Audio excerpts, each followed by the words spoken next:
Good morning, everyone, and welcome back to CCT. It's a brand new season 3 kicking off today. It's been a long time coming. I know everyone's very excited to get underway. So let's take a look at what we will be covering today on the stream. We've got a pretty packed schedule to get things started. We're in Group A this morning. Got two best of threes in Group A to kick things off. It'll be Rush B taking on Sangol as our opening game. So that's going to be a very exciting one.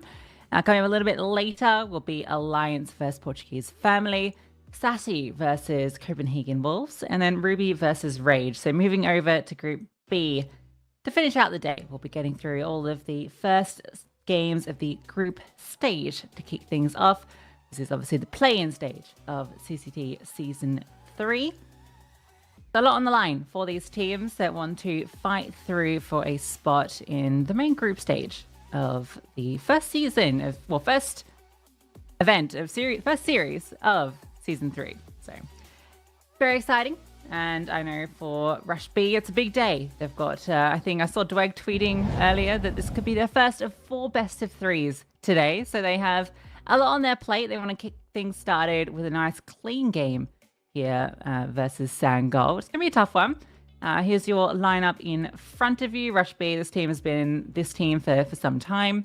Not too many changes have occurred in this roster as of late. They've been grinding it out here in the Tier 2 scene pretty consistently. And they've had a few opportunities within CCT. We've seen them make it through to Series 18 most recently, but they've been through the play-in stage of Season 19 and Season 20, weren't able to make it through either of those. So it feels like they've often been kind of on the precipice of breaking through one of these events and having a deep run. And we saw them have a pretty deep run back in Series 18 in the group stage, almost made it all the way through to the playoffs, which was pretty good. I know they actually also just come off a run at Tripsport, Conquest of Prague, where they were actually, I think they're still part of that event, but they were 2-0 up after really strong opening games with wins over Partisan and Gun 5. So they are on a bit of a high at the moment. They've been playing some great Counter-Strike and obviously want to continue this. Had a loss to ENCE yesterday, but outside of that, have been winning more than they've been losing, including, in fact, in Challenger League, they had a win over Spirit Academy. So that's a pretty big name to be taking these days, I feel. And they'll be going up against, as mentioned, Sangol, which I think is a team that many people a lot more changes. This is a team that obviously their core was adopted by Heroic, so they kind of had to go through a complete rebuild this year, bringing in Blitz, Beanox, and Danis originally, and more recently changing out Kriaz and Calix for Masked and Mari. So reuniting of the Polish core that used to play together with Beanox, Mari, and Mars. So a lot of experience as a trio together. So excited to see all of them back in the server. They've been playing together for the last month or so with Mari and Mars, and had some decent results so far. A bit up and down, but wins over Monty, Fireflux, pretty decent.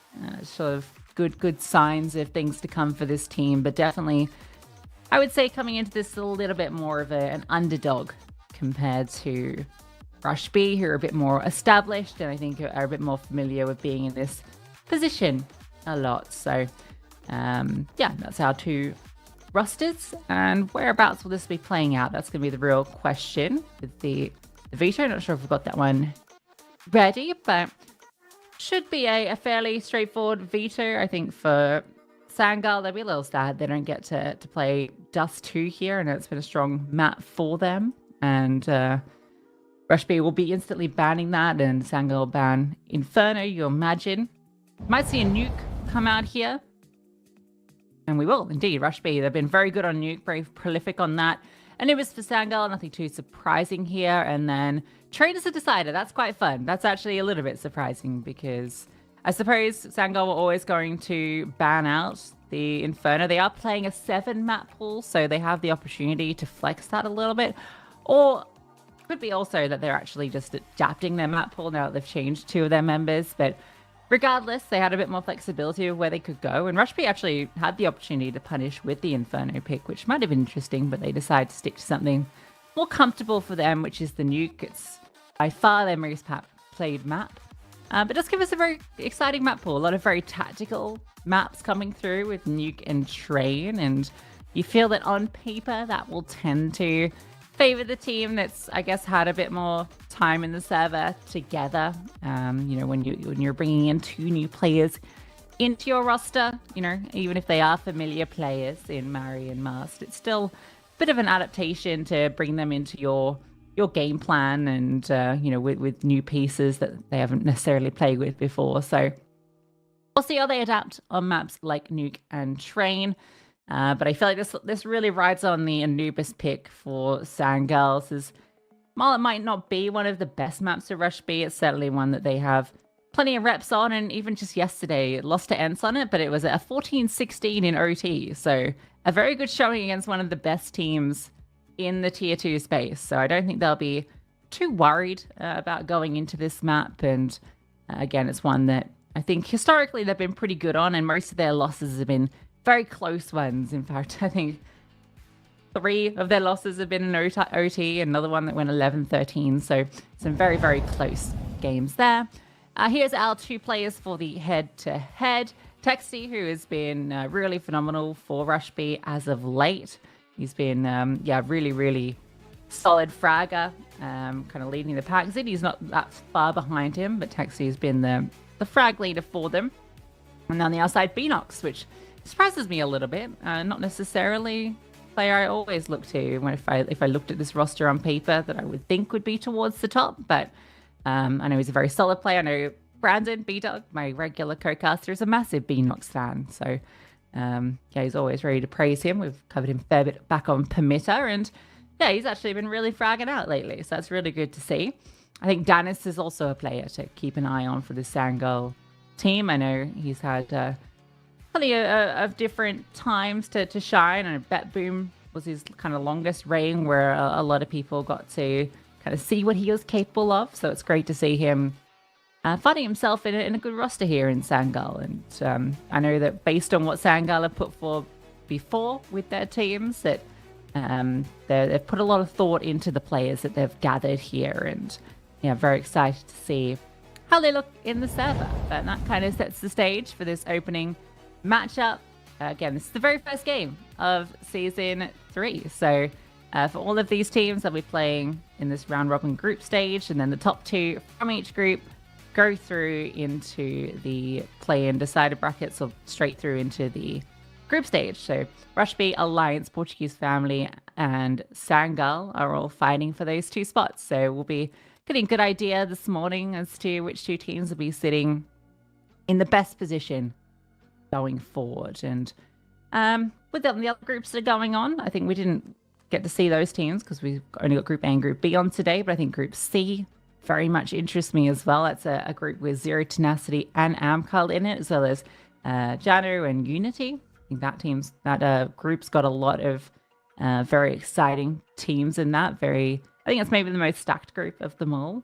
And Group D has TNL, Delta, Saber, and Favbet. So I think those games will all be taking place tomorrow. Obviously, all the teams here decided by their VRS ranking, and Rush B, I think, are one of the highest ranked teams here.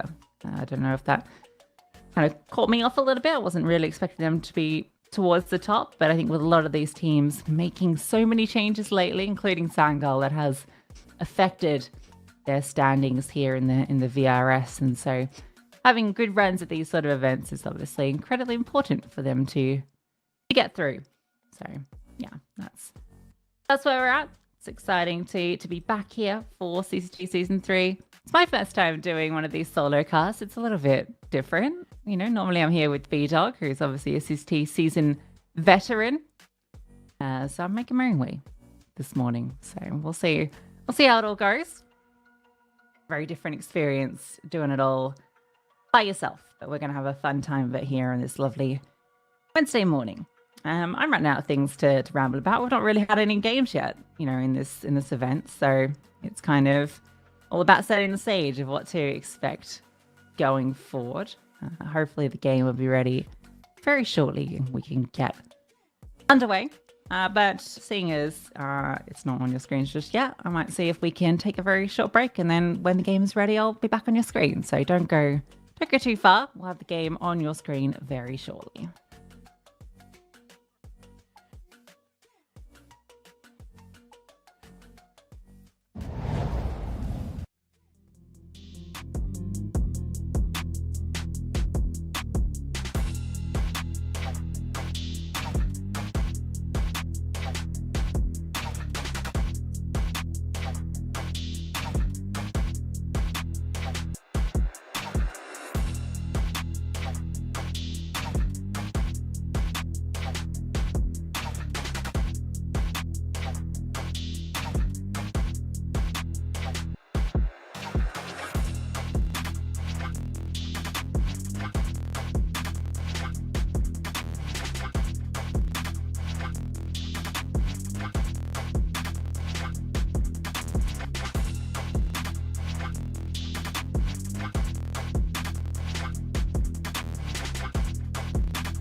And we're back, guys. Apologies for the delay. We're ready to get into the excitement. Our first game of Series 1 of CCT Season 3 between Sangha and Rush B. We're kicking off on Anubis. This is the pick of Sangha, which is why they're on that CT side. Rush B on the T side.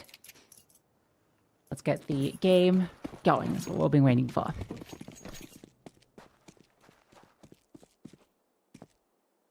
Rush B, going to be a bit of a spread on this pistol. Fighting into canals early, 2 players, and now a mid push comes through. I think he is holding for this. Dennis gets a bit of a whiff of him. He can see him on the side, and in a second, 3 kills. Beenox doubles down. That looks like a very fast way for this pistol to play out. Double push out from Dark at the same time that aggression came through from middle. Beenox over-delivers from that position. Bomb will be picked back up, but Sangal are staying very active. Grouping in middle. Making sure there's no way for any players to walk through here. The gap is only over towards A main. I think they're fine to play retake if that happened anyway. They've got a kit, and that probably won't even be necessary as Blitz taps one out. This is flawless. Not a single point of damage inflicted against Sangal. Really nice way to kick things off, and that mostly comes down to Beenox. He gets 3 kills in the end, but it's that double up in the con position that really did the lion's share of the work. And surprisingly, despite not getting a single bit of damage, no kills, no bomb plant, Rush B have opted to force into this. We're going to see Tech 9s, we're going to see a Deagle. We're going to see 4 rifles on the other side, so this won't be easy. And Dennis is getting aggressive with that single MP9. Really wants to try and lock off any position. A flash play through middle, completely dodged. Mars has no problems immediately. Problems will start to accelerate. Does go down. M4 recovered. And with the Deagle shot coming through, the Force Spy, you can start to see why they've gone into it. This has gone fantastically. What a disaster for Sangal. A pop play through mid, and the only kill that they find, that initial frag from Mars until Dennis gets an exit. He's actually going to get a little bit closer. Don't really fancy his odds in the round. Maybe he can get a kill. This is not what Rush B were hoping, well, what for Sangal were hoping for. And that's with Mars completely dodging that flashbang too, as off to the side. So he really was in the right position to receive it, but it was that split coming from left and right-hand side. And I wonder if maybe Rushby actually heard that dropping player into the canals. I had a sneaking suspicion that would mean that middle might be slightly less defended. Either way, considering the way the pistol went, that's about as good a round as you could hope for Rushby. And with only one player living, that actually really, really stings for Sangal. They have to force back into it. Janis is able to have an M4. It's that MP9 kill he got, and he can drop that SMG over. So this round still has some threat in it, but the table's certainly turned. Again, the MP9 getting aggressive in middle. Slight variation, though. Not going to be dropping. There is a boost up, and immediately Mask goes down. Off the back of that, Dennis will catch off Kinky trying to slide on through. So a kill comes back the other way. You feel if you're Dennis, you have to be fairly active here with that single rifle. If you can pick off any players. So the slower this round goes for Rushby, the better for Sangal. Who in fact get aggressive themselves. They're going to find a pick, and they would have loved to have picked up that rifle, but they prefer to get out with their lives. Low HP on both of these players after pushing out of B main. This is exactly how Sangal want this round to play out. Slow. So they can afford these little timing pushes. They're going for another one out of A main as well.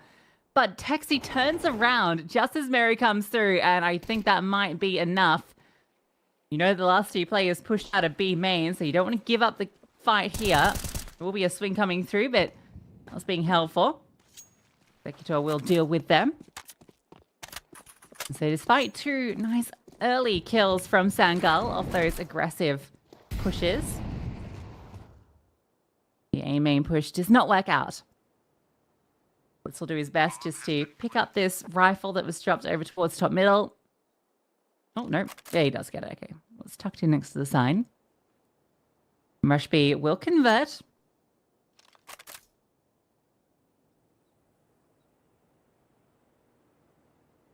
Going into the next round, that will mean that Blitz can hold the M4 and see if he can do some damage with it. And probably drops the 5-7 over to somebody to be a little bit more threatening, but you shouldn't expect Sangal to invest into this. I don't think they did enough damage.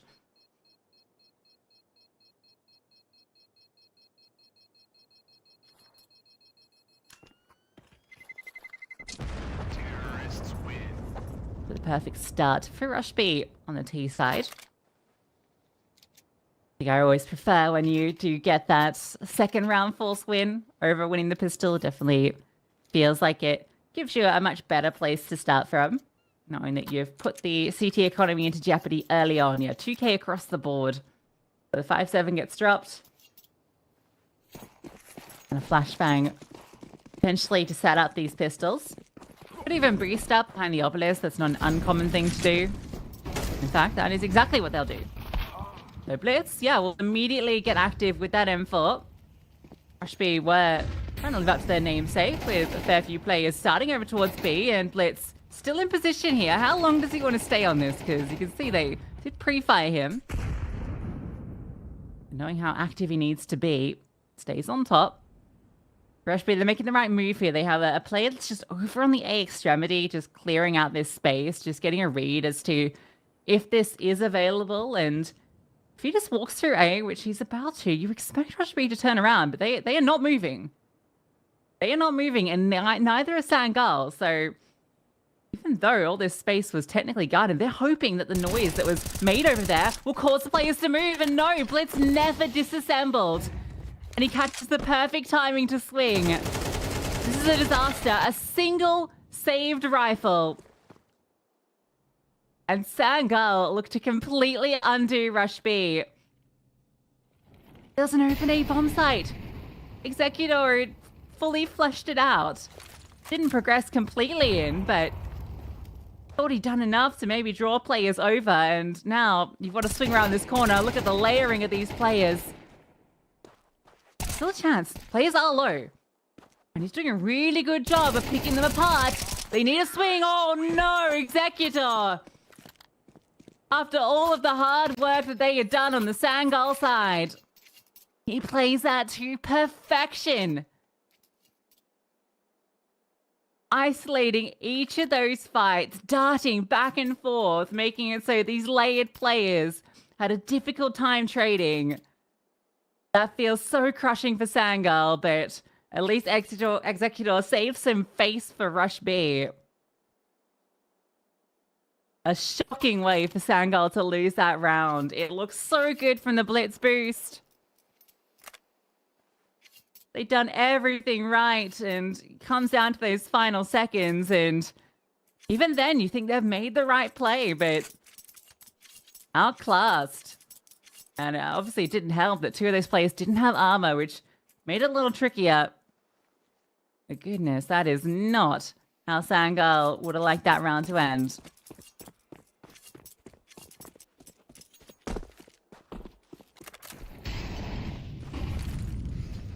But that was just that safe rifle. They will have everything back out again. Last time they really had the full 5. They were the best buy since the second round when they did have 4 rifles and lost them immediately.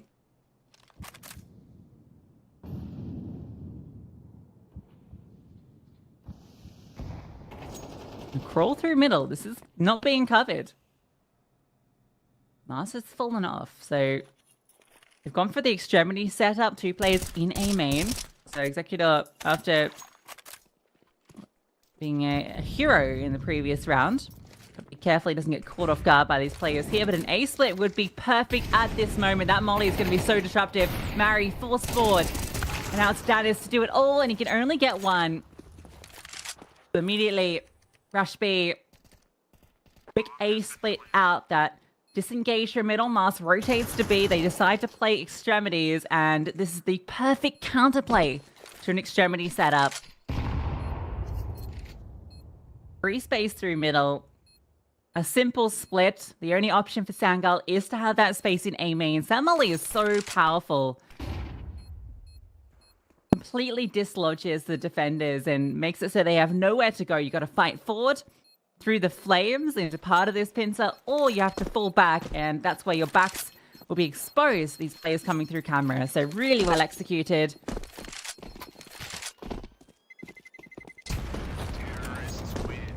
And mid might pose a problem here for Sangal. Already Rush B have exploited it multiple rounds. Let's see what the adaptation is. Managed to save 3 rifles here. You can still get an investment out. Hero is also going to purchase an AWP.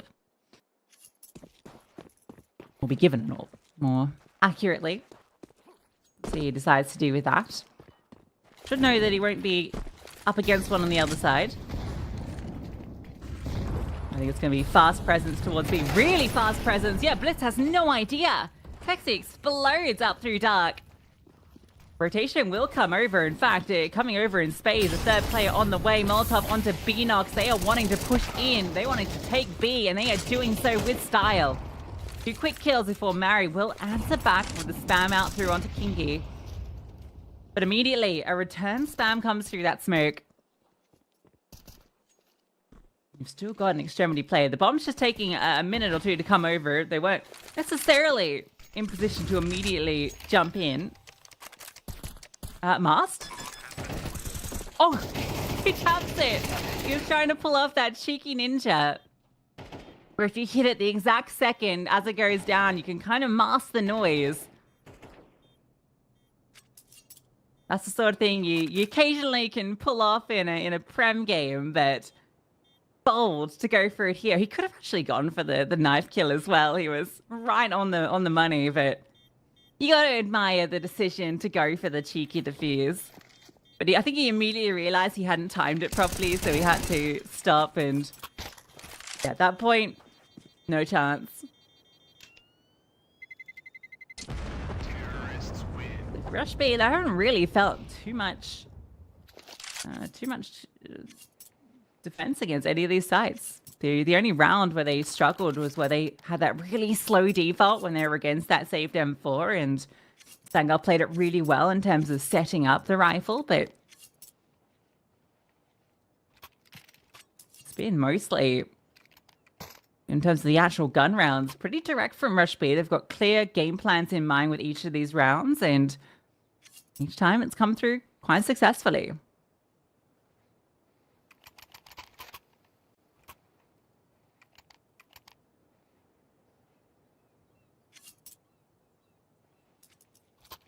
Well, Sangal, some of the success so far has come out of the pushes. We saw, particularly in that first round. When they were pushing third round, with the 5-7s in the M4 middle, where they pushed out towards B main. They had an aggressive push in A, which didn't quite work out, but overall, I think that was the round they had the most success when they did posture forward. And again, Texty going very fast here, but something causes him an executor to fall off. They decide not to continue pushing through. Perhaps they just wanted the sound cues of potential running it back to throw Sangal off. With no follow through, Sangal are going to actually bring over some defenders. Like Smoke in A main.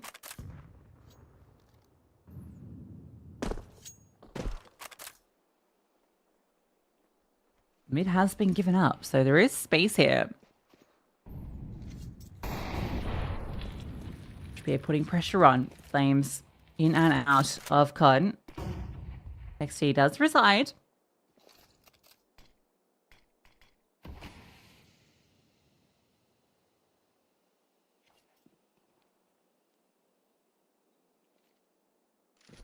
It's going to be a B split. Kinky is that late element in towards middle.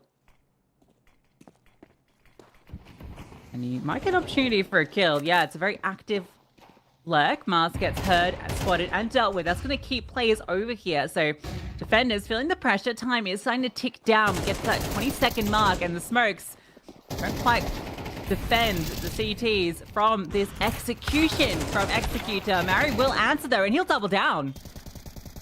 Then he has to fall back, and Kiro, providing the coverage from main, will put it into the 1v2 for Mary. Plays behind the obelisk. That's the idea on where both these players are. In fact, has the perfect read of the situation with no utility. Flushing out either of these players is next to impossible. He's waiting for that peek to come through. He will punish it. Tap on the bomb. Zinni, no.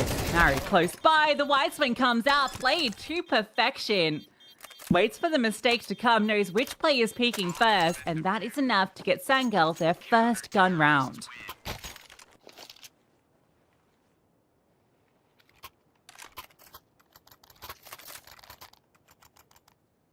But again, a really nice execution from Rush B. I think the way they played the round was perfect in terms of they had a really nice lurk in middle that actually finds the first kill, keeps attention there. They don't trade well enough into the sides, and the smokes they threw down, the one that's over towards platform, actually does give the CT some room to move, and you can see Mary happy to exploit that. It's only a brief moment of reprieve. Only one player survives for Sangal. The money's still in a tentative place. Dennis on the AWP.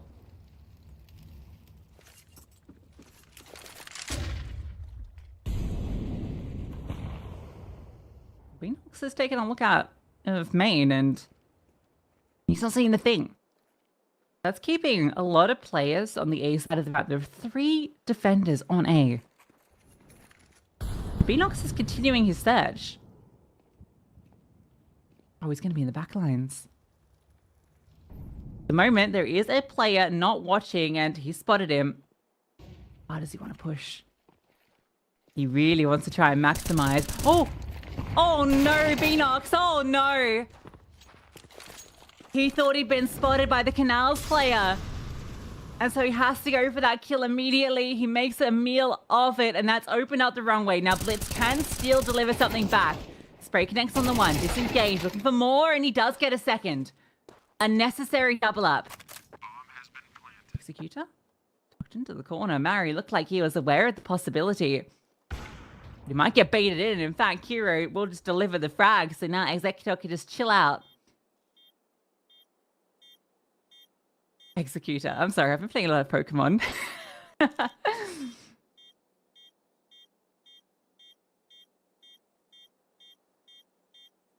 And that kill should be enough. Oh my god, this round. It's another crushing loss for Sangal. And you can't really blame Beanox too much there. Maybe just a little bit of greed. You know, I feel like that's a position where you get your kill and maybe you just leave. You know, if you get that kill onto Zinni, whose back's turned in towards red, and then you just fall back to B. Don't push further. The fact that you're physically there is a huge threat in of itself. That's the best way to play that situation. But you can understand, you know, he's in a position where he sees the chance just to win the round straight. He knows there's a second play there. He's hearing Kiki throw all that utility.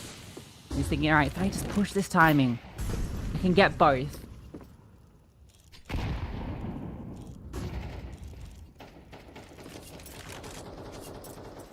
But it stings, especially with how they lost that other 3v1. Now, Executor continuing his reign of terror. He has been lights out on this map, and he just continues. The flashbang could not have been better. Comes over exactly when it's needed. Mask is caught trying to take down Executor and immediately falls. And honestly, at this point, if you're Rush B, you want to try and close that net. Once that bomb goes down, let it tick for a moment or two, but removing a player here, removing two, huge impact. The money is terrible for Sangal after the way that these last couple of rounds have played out. And he's already looking to maybe do this. They're going to push up towards close con 2, maybe. There are two players hanging out there, but no, Texty I'll head in that direction. They want to check if anyone's saving on the extremities. Yeah. I'd love to take somebody away.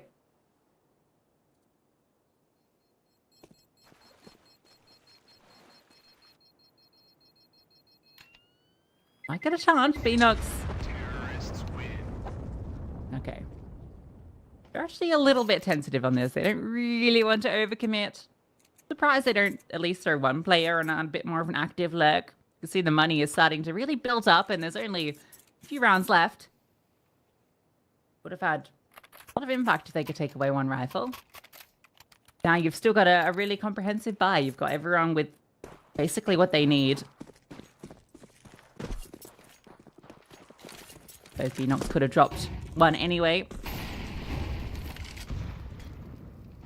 Great nade. Oh, an aggressive play. Kinky quick on the adjust though. The utility suggested what was going on, and Kinky will remove both players that push out of B. No ideas that Sangal put forward are working. Rush B are ahead of the play. That's just a bit of individual flex on display. So it's not just the Executor's show today, even if he has been the main culprit of Rush B's success. If Dennis just leaves B, then we're going to be on 8-2 and kind of put forward going into this. I mean, I know it was obviously quite a while ago because we had that little bit of a delay, but this is probably Sangal's best chance in this best of 3. Nuke has been incredible for Rush B. It is by far their strongest map. It's a map that they have looked really good against some very solid opposition on. And I think as well with Sangal making recent roster moves in the last month or so, a map like Nuke is a great punish for Rush B. So it felt like Sangal will have to win this map. Of course, I say this now, and most likely will be the opposite situation, and we'll get a reverse sweep and end up on train.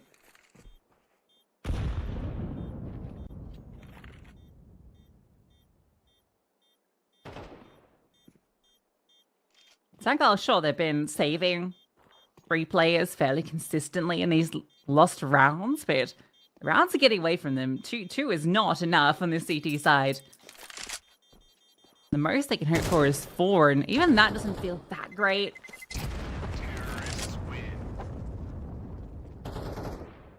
Gives you something to work with. see what they can put forward. I feel like Dennis got this AWP out and we've not really been able to see it yet. Not necessarily his fault, but...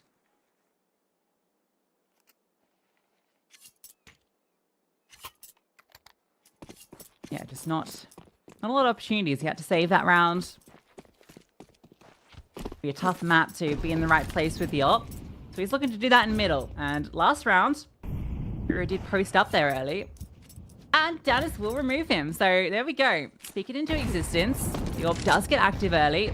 And we'll find that first pick. It's a really fun nade. Don't do any damage, but the idea is good. Oh, Dennis is burning. Overstays his welcome and goes forward rather than trying to go back. I can't believe that that's the way the trade kill comes through. They're just immediately going to try and put the pressure here onto A. They're just going to try and burst through. Mars is playing close by. An attempt to try and distract from heaven. Mars playing around this smoke and he will find himself a frag. That smoke actually really nice from the CTs. Gave them a lot of room to work with, but there's been so many rotations. So if Rush B on this quick fall back towards B has the potential to find their way in, but Blitz needed that kill and he delivers it. This is looking good for that third round, although with Texty getting one, okay, that won't be enough. Kinky needs to clutch out. It's going to be the swing in from CT and Mary will secure it. Vanguard will deliver off that opening pick from the AWP in mid, even if he does go down to the flames not long after. Solid defense on B. Oh, on A, sorry. Smoke deployed and good distractions coming through. It's still recoverable.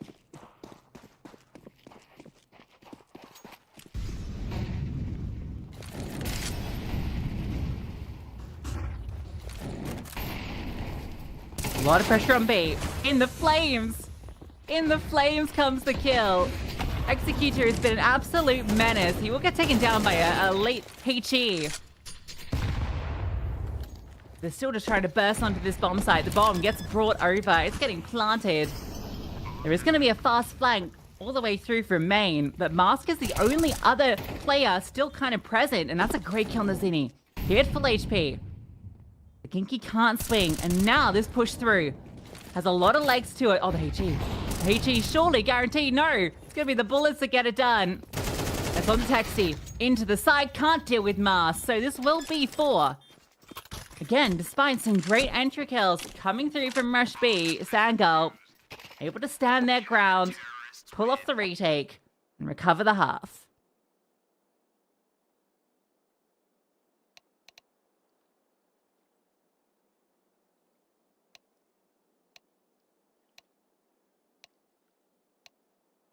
But will 4 be enough?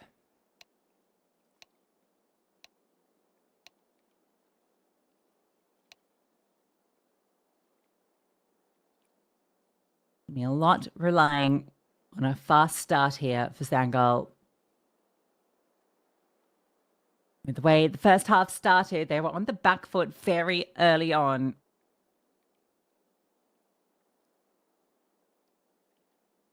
A pistol and a clean conversion necessary for Sangirl if they want to pull off this comeback on the T side.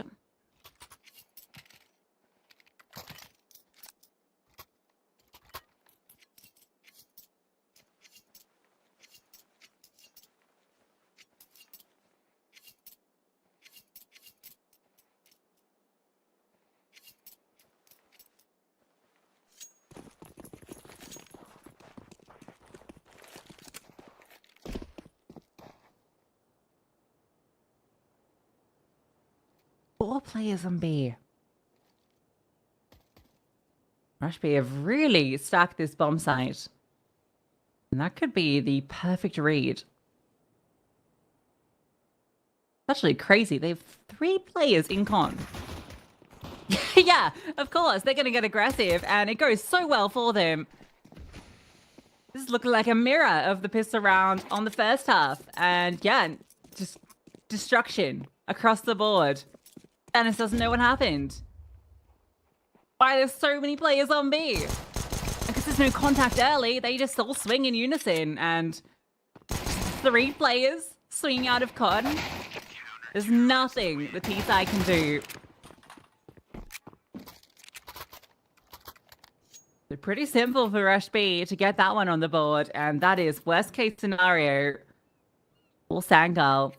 The question is, can they do what Rush B did to them, which was the force buy round 2, the reset of the economy, or do they opt to play the long game? And it looks like it's going to be the latter. So we're going to be at 10-4 before you know it. And that starts to be an intimidating scoreline. 8-4. That felt like, okay, we get the pistol. Get something happening here. You know, suddenly it's 8-6 and feels a whole lot more achievable. The odds very much reflect the current state of the game.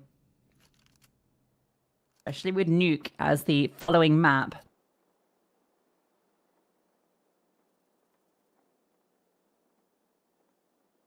I think he just needs to be careful here. Like, he doesn't get overwhelmed by Glocks. We did see that happen to Masked in the first half against the Tech 9s, to be fair. So slightly more powerful pistols. I think he does have some support, but the rotations are pretty far away. Oh, no.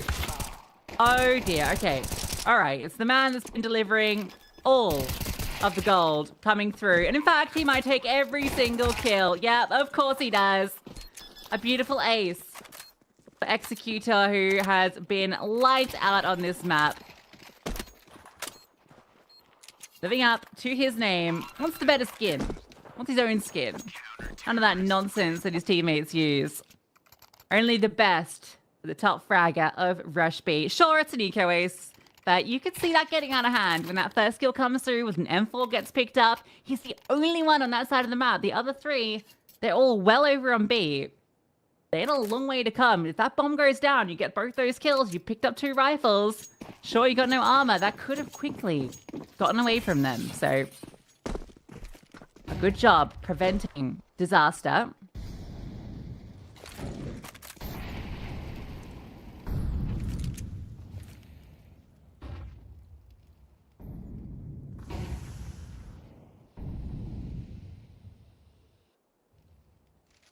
The gun round Sangal that will really decide if they can get this comeback going. And given the situation, they are taking a slower approach.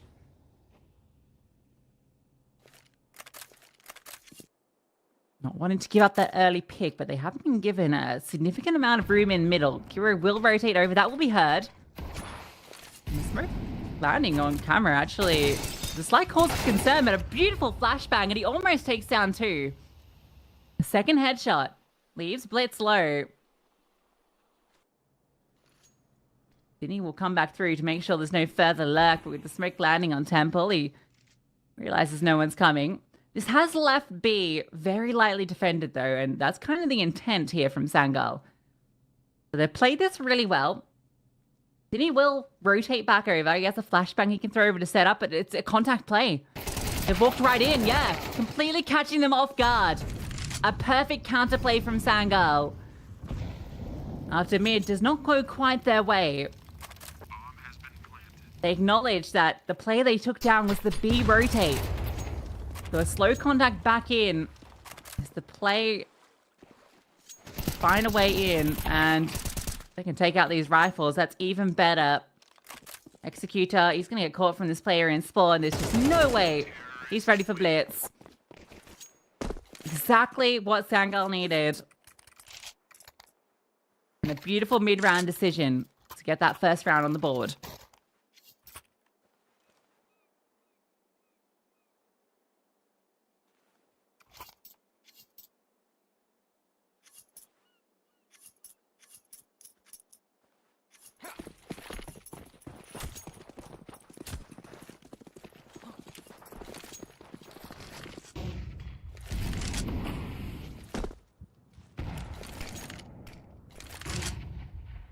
Well, that wasn't quite the main flash.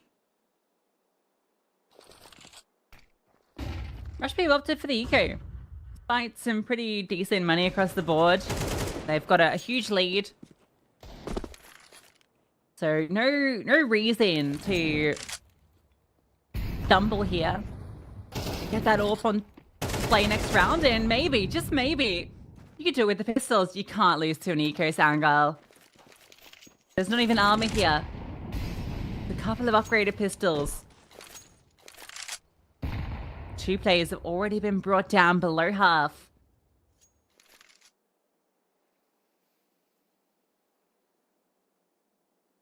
This is where you just need to make sure you don't walk into Rush B's stack, which at the moment does lie in wait over on this B-bomb site.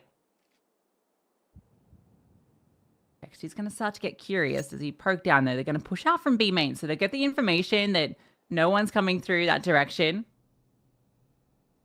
But Kiro falls back to a more passive line, knowing that it looks like A is the most likely outcome with 30 seconds left. Like, that's the only position with this mid push that really could be in place, and he's found a rifle. Let's walk through middle. He's picked up an AK. The timing looks really good in this walkthrough, and Zinni was spotted. So I think that is the threat dealt with.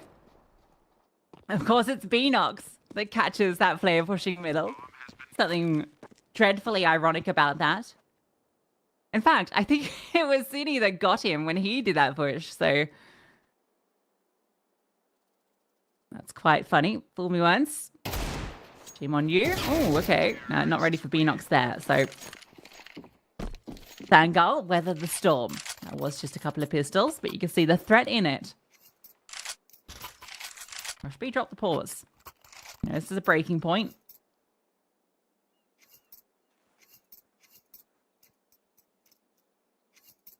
AWP comes out for Kiro.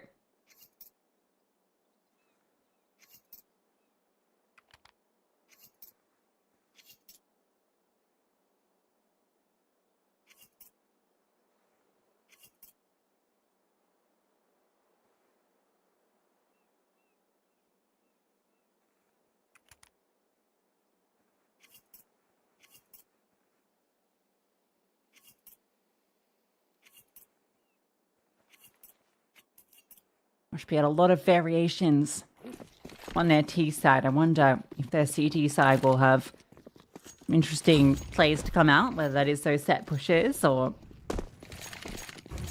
what have you. It'll start fairly standard early. I'd be worried about leaning towards this A-bomb site, given that Executor does lie in wait here.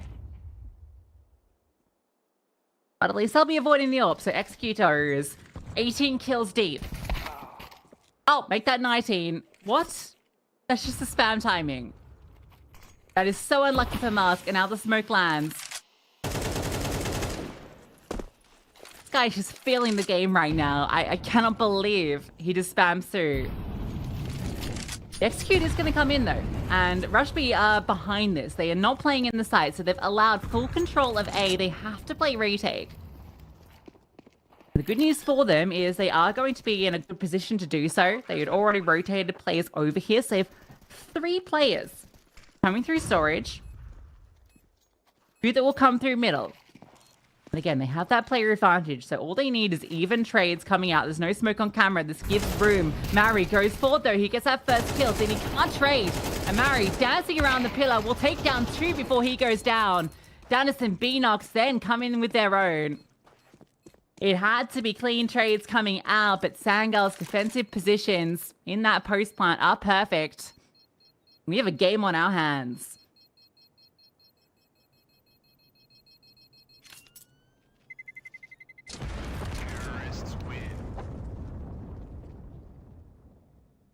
And this is where that decision in that round to decide to play the retake, to fall back, it's can be risky. I think especially when you don't have that player that's coming through canals that can provide that bit of relief in main, or even just throwing a bit of utility there, just something to draw some attention, because for Sangal, all they needed to do was focus their crosshairs on 2 positions, Heaven and Camera. Mari does a brilliant job there.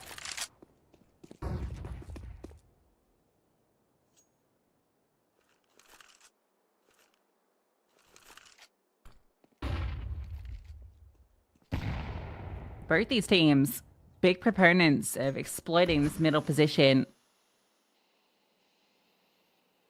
I think he doesn't see too much, so he drops a late smoke. Gonna tuck in, see if there's any attempt to break through this.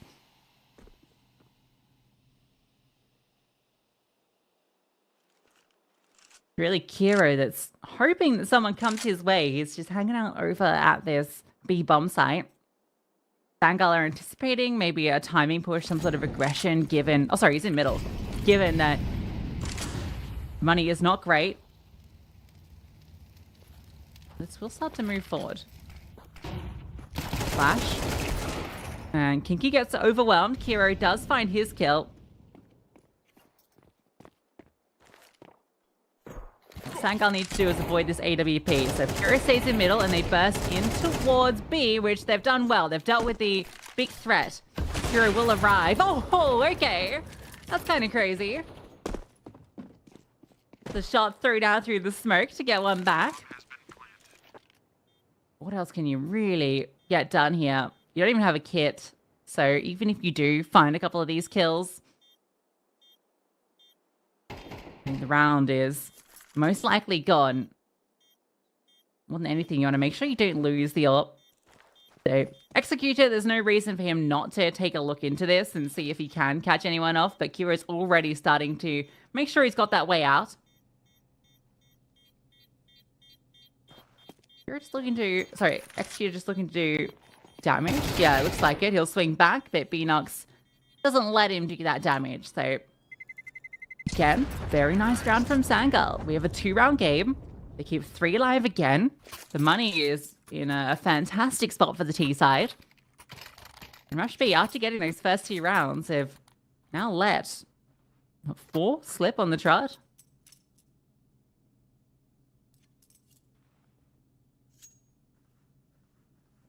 They've been doing a fairly good job of setting themselves up well early in these rounds too. It's just... Sangal, when it comes to the final execute, the mid-rounding, it has looked... Got a very good read.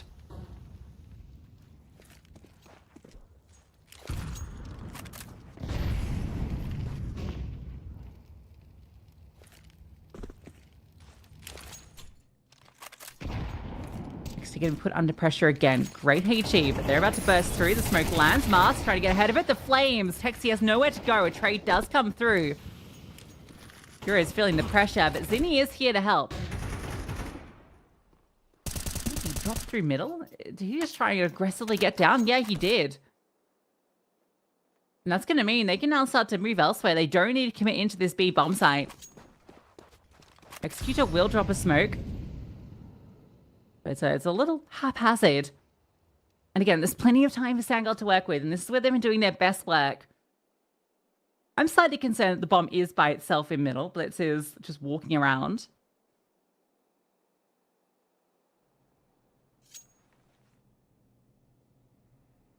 Rush B are going to go for a gamble stack over towards B, which I'd say from Sangal's positioning is not going to work out for Rush B at all.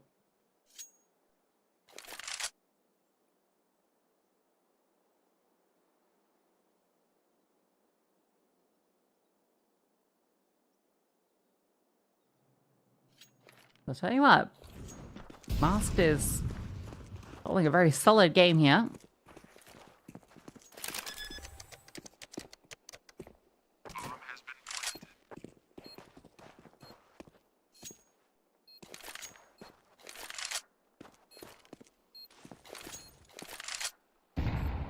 One round, going to be separating these 2 teams. Rush B looked like they were just going to run away with this.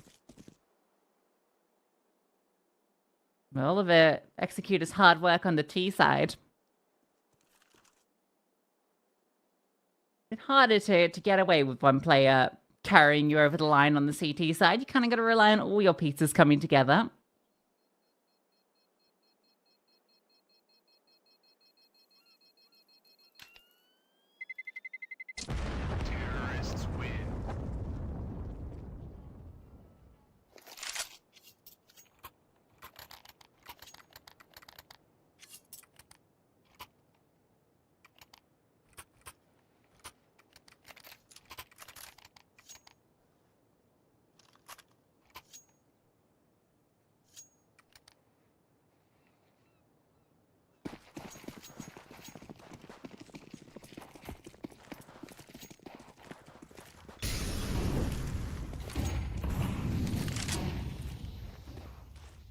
Very quick smoke denies that flash play, but Kinky instead will be the one that gets active. He drops down. That's most likely been heard. That was a very loud.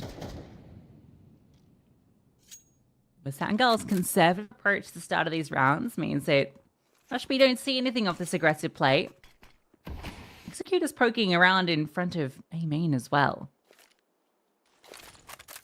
Smoke on the stairs. Now, this will be heard by the player that's tucked in here. Mary will definitely have a read on what's going on. So you don't expect him to overextend here. They know Executor is close. They can afford to wait this out. In fact, Executor has no utility because of that deep smoke he's thrown. So he's forced to fall back. Rush B have expended almost all of their util. Every smoke has been dropped. The only bit of delay utility they have is this one in Sentry, so you're gonna have to find the fights, and that's one way to do it. Phoenix swings out, and Kiro caught. At least the trades are there, and Zinni providing a much-needed multi-kill. Finally, Rush B are finding their footing on their CT side. Felt like this round, the start to it had been a bust, an attempted swing. Oh no! Executor needed to get that. It's still not all done because Giannis is going to walk in and he is alone. He's going to get the bomb down. He's been given the space to plant this. And the penny's not dropped yet. Finally, it does. And now you start to rate him in this position. He's going to get the opportunity. A peek down, punished by Zinni. Huge round from Zinni. Every round Sangirl makes so threatening. I can't believe Mary gets the double down there. Executor was playing behind Cake intentionally to get that trade. But it's like he's just going through the motions in that moment and the penny doesn't drop immediately. What's happened? And Mary is more than ready. So at the very least, Sangirl make that very expensive. 2 players live. 11-9.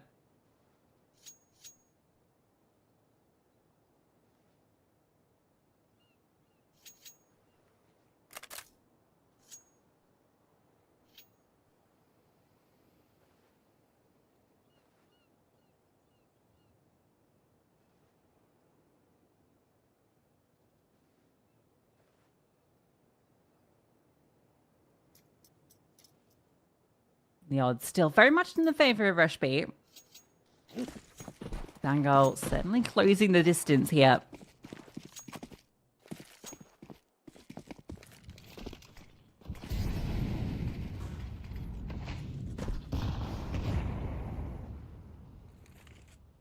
Double up in middle. Rush B expecting a bit of pressure here early. Again, they're really expending a lot of their own utility. They threw a stairs smoke early. Threw the middle smoke too.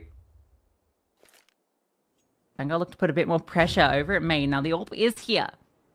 Flashbang. Offsets Kiro somewhat. Throws his own back in response so that he can get back on that line. Meanwhile, Mars starts to put the pressure on in towards Cons. They really want to try and open up some space for Beanox to work. Swing comes out.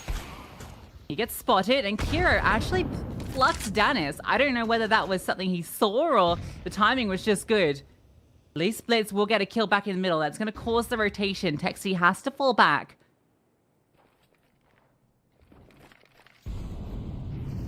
Four on four.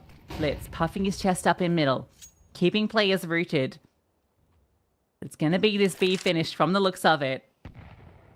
And Rush B have a really good setup for this. Hero with that AWP. Zinni. Back towards Platt. And now the third rotation. Texty starts to move over as the clock ticks. Hero gets an open line. Can't get that second flick. That's when Zinni swings. With even trades and with the flames just touching Texty, he's in trouble. The swing comes out. Mask is brought low. Mask is removed. And it's on to Mary to clutch up. This is to deny map point. There was no smoke. One in towards CT fades, and so Rush B need to spend some time working out where Mary could have got to. Is he main?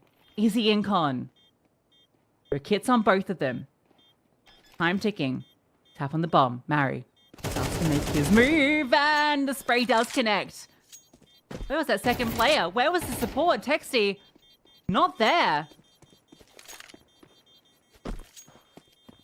So confused as to why they fall so passive on that bomb tap. It felt like Texty was worried they got into CT. I suppose Mary was never spotted, but main is the obvious solution at that stage.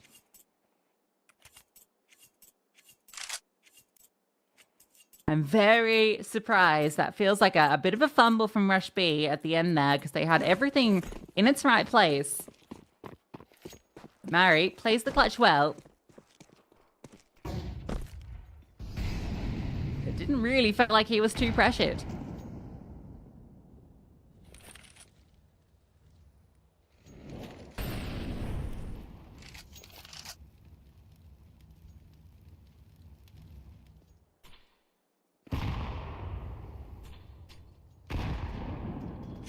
Slow defaults have been excruciating for Rush B. He's just looking to drop this smoke on the split. Cura is going to arrive. Now, does he get the opportunity? Does he overextend? That's the question. Okay. He'll bait out some shots. Kinky flashed. Good counter utility. Swing comes in and, oh, Kinky spots a player. Really wants to hold on to his smoke as well. Doesn't want to expend that too early. Is he going to get aggressive? Oh, this is sick. This is sick. He almost takes down two, and then he just pounce onto middle. That's the bomb dropped. Dan is stuck back here with the AWP. He'll be removed. A brilliant counterplay. Wait, all of them just play off each other. And they realize that Sangul are trying to disengage. They take that moment to re-aggress themselves.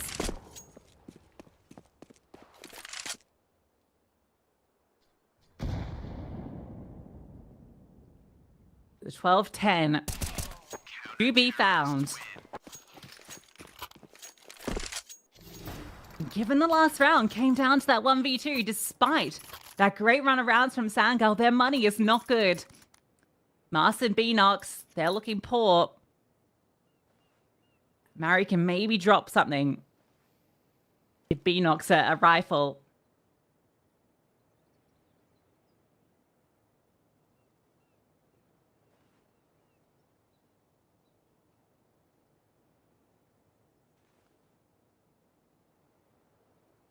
Sangul have played every one of these T rounds incredibly deliberately.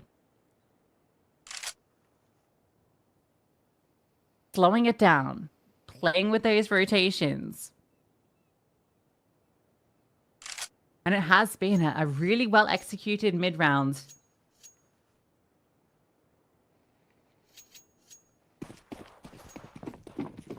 Now with the lesser weaponry, what are you going to call? Is it going to be more of the same? Is it going to be something more direct? Does look like in middle. They want to get direct. That's a great HE. Does a lot of damage. Follow-up util, less so. They have left a couple of players wounded. Kinky, feeling this pressure, just drops the defensive smoke. Just wants to slow down this assault. And then he'll just swing.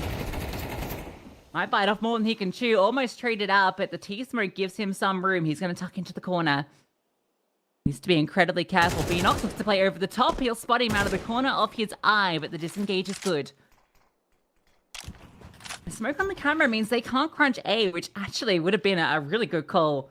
Executor is here all alone. Instead, they look to punch forward. Kinky swings. He is doing everything right now for this team.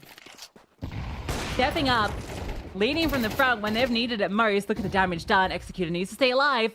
Mary's walking in. Oh, Executor. The fact that he's allowed to live is everything. But they've been given a way into this round. Given the A bomb site. Beanox with 40 HP. A late lurk. Starts to move in. Texy removes Mary and the site player. It's all onto Beanox. He comes to in the back lines, but he has everything to do. And now he's smoked off. Zinni starts to defuse, and this will be Rush B. taking Anubis, the map pick of their opponent, Sangul. A great attempt on the comeback. Just couldn't quite get it over at the very end.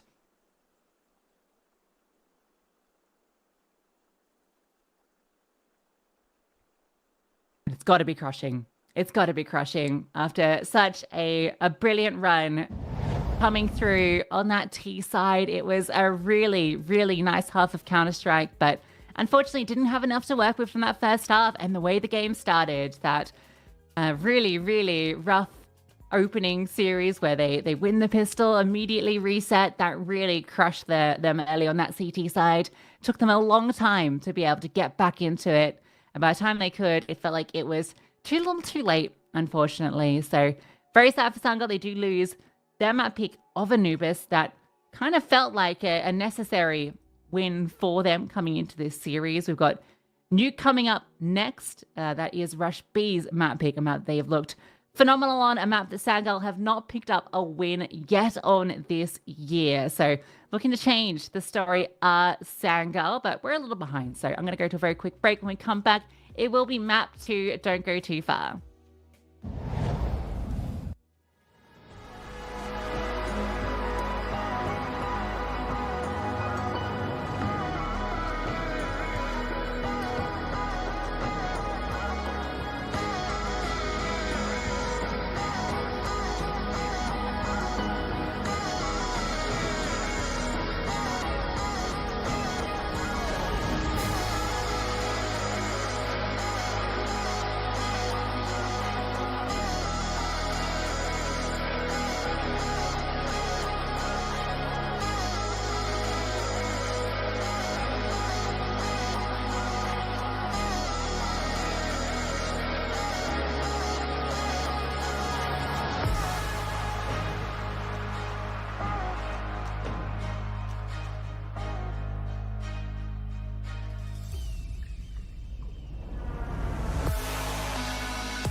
back, it's really time for map number 2. It's Nuke, Rush B's map pick. So it'll be starting on the T side.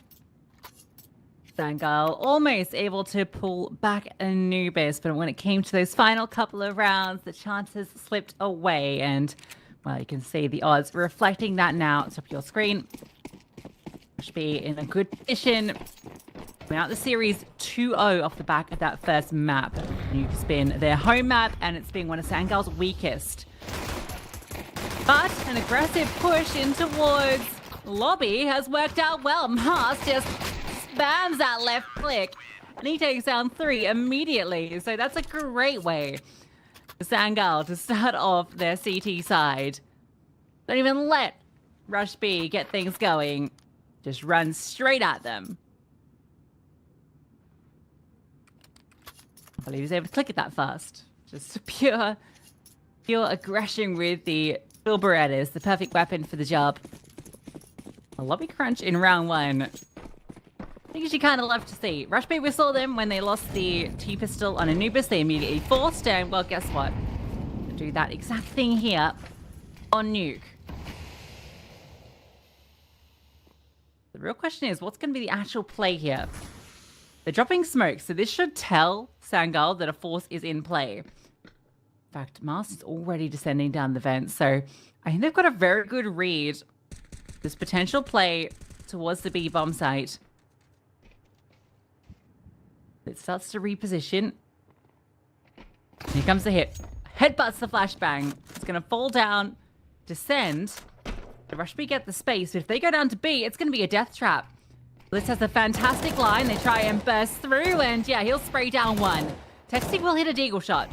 That's left Blitz on a bit of an island, but with Mars removing 1, it's still a little hairy. Especially with all these rotations down towards B. All the CTs down on B. If they drop into A here, they can plant the bomb.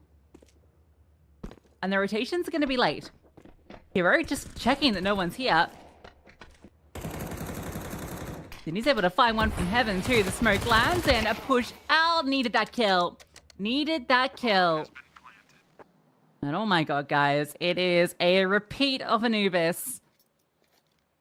Rush B with the second round forces. Literal nightmares for Sangal. Back-to-back rounds with the worst possible, back-to-back maps with the worst possible start to the CT side. The only saving grace is that Blitz will be able to get away with this M4. No one's in a position to deny it. What a round from Zinni. That critical kill onto the Hell player, allowing him to ascend up to heaven. And maybe a little bit of an over-rotation down to B. I think that comes off Texty hitting that headshot onto the player that was in towards control. Suddenly means that Sangal feel that B is about to get overwhelmed. Blitz is out in the open. He's feeling the pressure. All these players coming towards him. In that chaos, Rush B find the way up towards A. And they even take their time just to really make sure that no one is still on site. Can't believe their luck. You have to force back into this if you're Sangal. You've got this M4. And this could be a good way to get it involved. Go towards ramp early. Actually, just going to be the boost up. So, Mars gets put up high. Blitz will be, I think, kind of with him. Maybe we'll move towards outside. A very late rotation towards Secret. Let's break the glass, though, which might be heard. This A site very lightly defended. This is where Rush B be able to find the least resistance. They eventually get Texty out towards dark outside, so he's got a lot of space. Blitz is actually not progressing to Secret. There was a big gap in the timing where players could have walked over. It is being held now by Danis, but they're not sure if someone could have got over. But Blitz doesn't want to extend too far. If they do decide to go ramp, though, I feel like they won't. Not with Texty's position. I think this could just be a late A hit. And throw the utility anyway. It's going to force Danis to drop down. There are 3 players in A now. 30 seconds. Double push in towards Hut. Guys, you can't run out of time here. You need to make the play. All right, Executor will remove Beanox. They have to get going. 15 seconds. They start to move into the bomb site. Stannis spotted in the back lines. Mask has found a kill. They need to remove him. Time, guys. We need to plant that bomb. 4 seconds. Oh my god, he's just got it. Oh my goodness. Almost a complete fumble. They find all the kills, but they always run out of time. Frustrating one for Sangirl, who are going to feel like they were so close to bringing this round through. They had the players in the right place, 3 on A. Blitz will again just do his best job to save the M4. He's had a very sad couple of rounds where he's just not been able to get involved, and that's the biggest shame of it all. And I think that the issue there for me is that Blitz has this M4. I don't know why he's playing kind of more of an info position down towards Secret. They don't even know anyone's crossed. I'm surprised he doesn't try and move a little closer, especially when you start to get this contact at lobby. He could have moved in towards vent and come up late. Imagine if he pops up that vent just as this hit's coming through.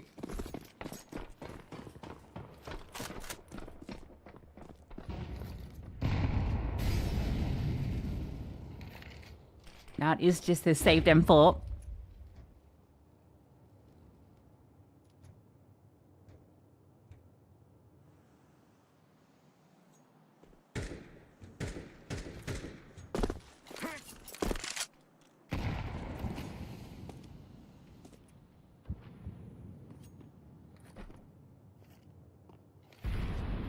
.57 for Mast, which is pushed deep in towards Trophy.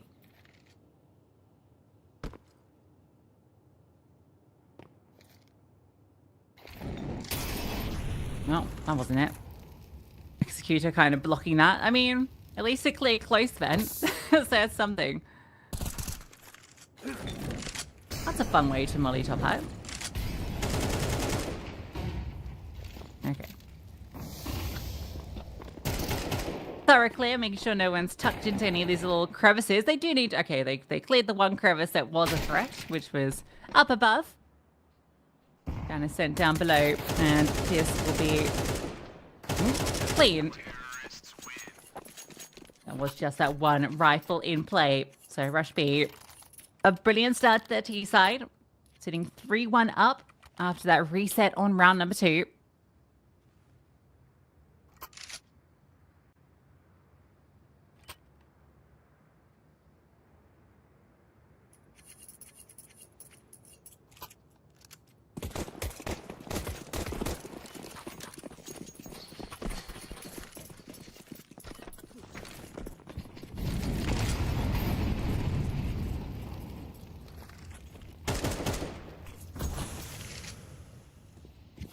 And very lobby heavy. Got a player starting towards Secret. Oh, Zinni's just caught off Mari. There's 2 players, one outside, one Secret, and now one in vent. Means if they just go into the A bomb site, it's free. It's free, and they're just going to walk in. That one kill gives them all the way through. Mask gets spammed out in the vents. This is really giving shades of Anubis, isn't it? But a great call. You find that first kill in Hut, and yeah, suddenly you're like, okay, this site's going to be lightly defended. You know, those outside smokes you threw for conditioning have already got some attention, and if Beanox gets caught here, that's just salt in the wound as he's trying to save T-spawn, but I don't think he will get spotted.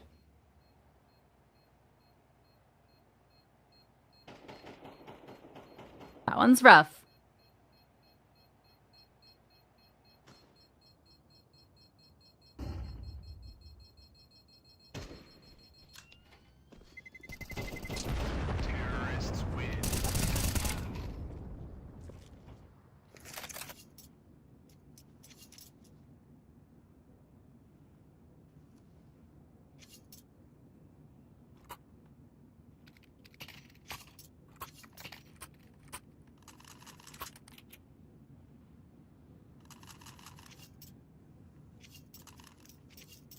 Yeah, you'd want to call a pause at this point with how this has played out so far. You've got two MP9s into this one.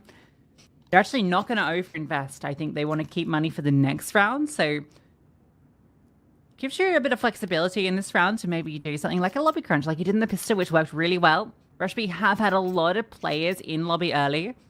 So on their side, this might actually not be a bad time to go a bit more heavy outside. Surely you know there won't be any AWP in play that you need to worry about.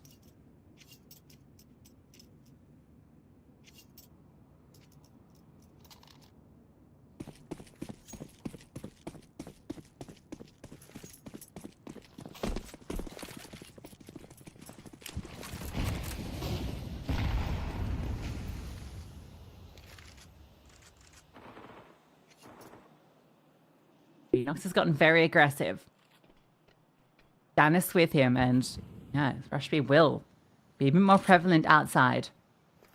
Even got to play, in fact, 3 CTs. So yeah, they really did want to take the fight to them outside. That swing comes over, the spray is wild. Hero cannot convert, and Beanox with a USP doubles down. Absurdity. Executor now in a 1v2 and against the 2 MP9 players who double up, but he's got the read.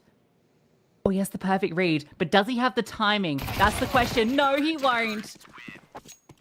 An aggressive setup outside. The 3 rifles get super aggro, but it's Beanox's USP. Just the lion's share of the work. Criminal that he gets to there, and I think that's an overcommitment onto the spray. With that sort of angle, that sort of fight. Tapping might have just done the job. A little reset on the control.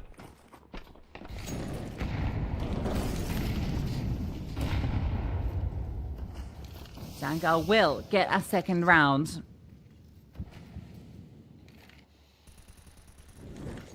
Rushby go back to what worked. An A hit, popping straight on through. And while there's a team kill in the mix, not exactly what they hoped for, but they have still managed to breach their way through. Texi finds another Mars. What? How does Executor win that? That felt like it was Mars kill on a platter. He's waiting for that exact play. And yet still, it does not go his way. And the round goes the way of Rushby. The A site may have been demolishing it.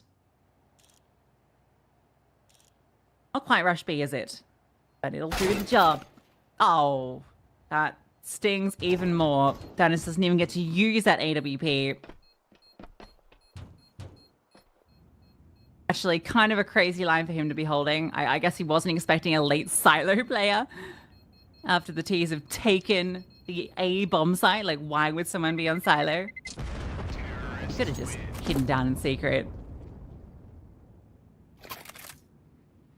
Well, that one stings. And you only had 2 players surviving the round previous, so you are going to be able to get a buy together, but it's going to be very similar to what you saw 2 rounds prior, where we've got double MP9s in the mix. At least that AWP is in play. Dennis might get a chance to actually use it.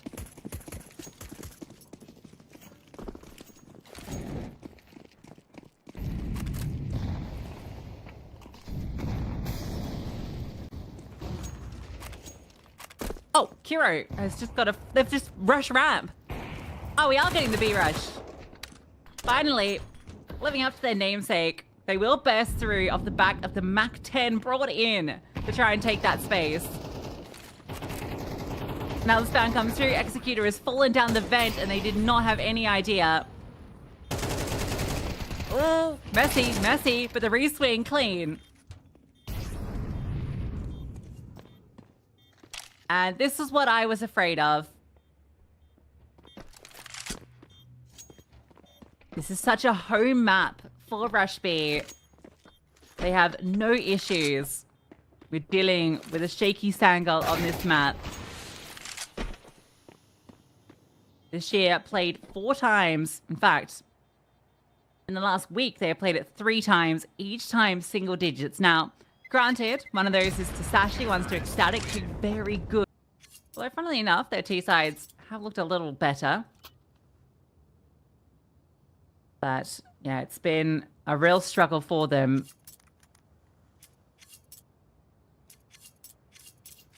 Most for Rush B, by far their most played map, along with the most dubs on it. They have had a few losses lately. It was a very strong map at the start of the year. I know that back in the early CCT events of the season, they were dominating on this map. I've been figured out a little bit, but I think still come into this feeling very confident in their nuke against a team like Sangal, who are on that back foot.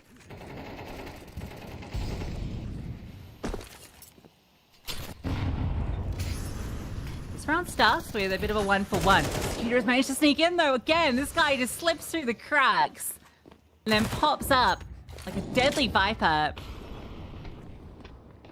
And now you can just burst. Now, there is a player backside. You should be aware that Mary is about, and he'll reveal himself. Blitz swings out from the heavens. Executor looking for both, and he needs to find them. XD is walking outside. Executor, can he remove Mast? Can he find either of these players while Texty tries to activate? Oh, running out of bullets. Needs to disengage. Oh, it's messy. He can't get out, and Texty will arrive, but it's too late. It's too late, and he might even just go down to the flames. No, we'll escape them. This 1v2 not looking likely for Texty. He acknowledges it. And he could try and come at the fence. It's a cheeky way to approach it. What he wants to do. 20 seconds left. You feel like you want to give it a go just because the economy is in such a fragile state. So any damage you can do be really nice, but he will get caught out. So a big round coming in from Blitz, who arrives at the perfect time. Rotates from ramp, gets into heaven. Texty can't find that line, and I think he was quite loud in trying to find it. That's what Executor was relying on. Texty providing some support on that outside flank. Or Executor needed to find that kill onto Mars coming out the vent, but the fact that he can't and then can't get away, it's down to a handful of bullets and decides it's time, I gotta get out of here. As he tries to get into the heart, that's where Blitz pushes forward, hearing Texty so loud outside.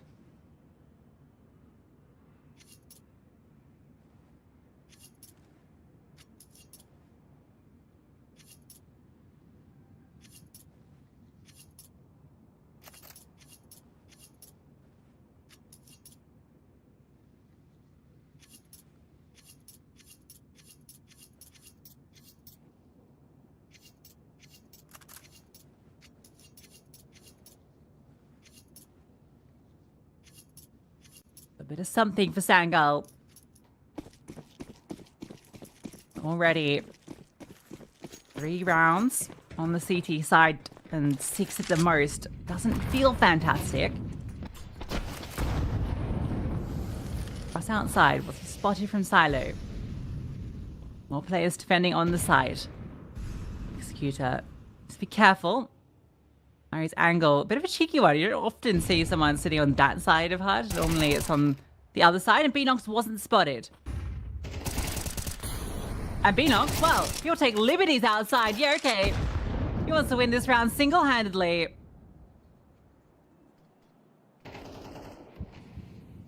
Sure, Executor does find that kill onto Mary, but the bomb is in the hands of Beanox. With that kill coming through, sure, Beanox will be plucked, and oh, there was a chance there. That could have made things interesting. Hero had hit that second shot.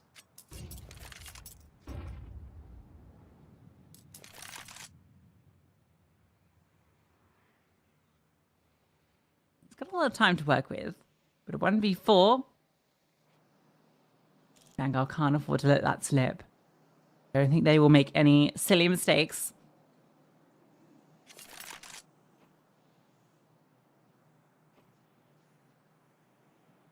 Kira's spending so much time just looking for any answers. I think he's going to drop that smoke and... Oh, no, he had the idea. Well, now he needs to be careful. That was his way out. He was looking for the exit. He wanted to save into T-spawn. Instead, he now moves forward. Okay, they're going to give him the liberty. They're not going to take him down after time. So that's an AWP scooped up. The AK is delivered. And Beanox delivering in a big way.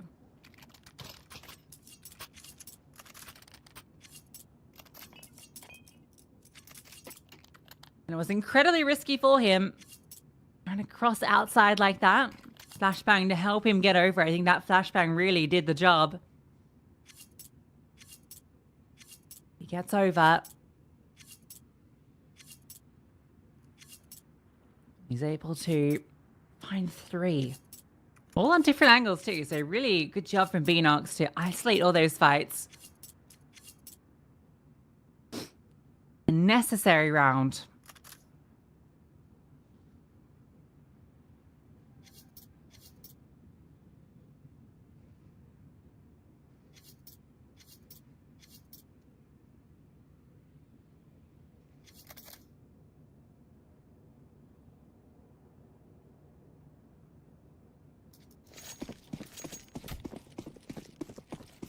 That was one where Rush P were just looking for fights outside as well.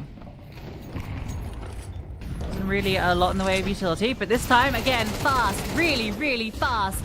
Zini had a great chance for the opener. Oh no, Texi missed the vent. They've gotten down, but Mask is going to be in hot pursuit. Okay, so he can't find the vent either. No one's finding this vent. Bomb's down. And utility will give some room to work with. Delays a little bit, allows this lurk to play through. Kinky is on that flank. Surely being held for. Yeah, he's noted. He's noted, and now surely he needs to find a different way. He can't play this. Executor's in the vent, though. They kind of know what's going on. Mary. Oh, sorry. Yeah, Mary. Mars clears him. And Mars will just fly around. This round is all Mars. A quad kill in it. Out of nowhere, he arrives. Didn't go down the vent, decided to go through secret instead. Some quick kills come through.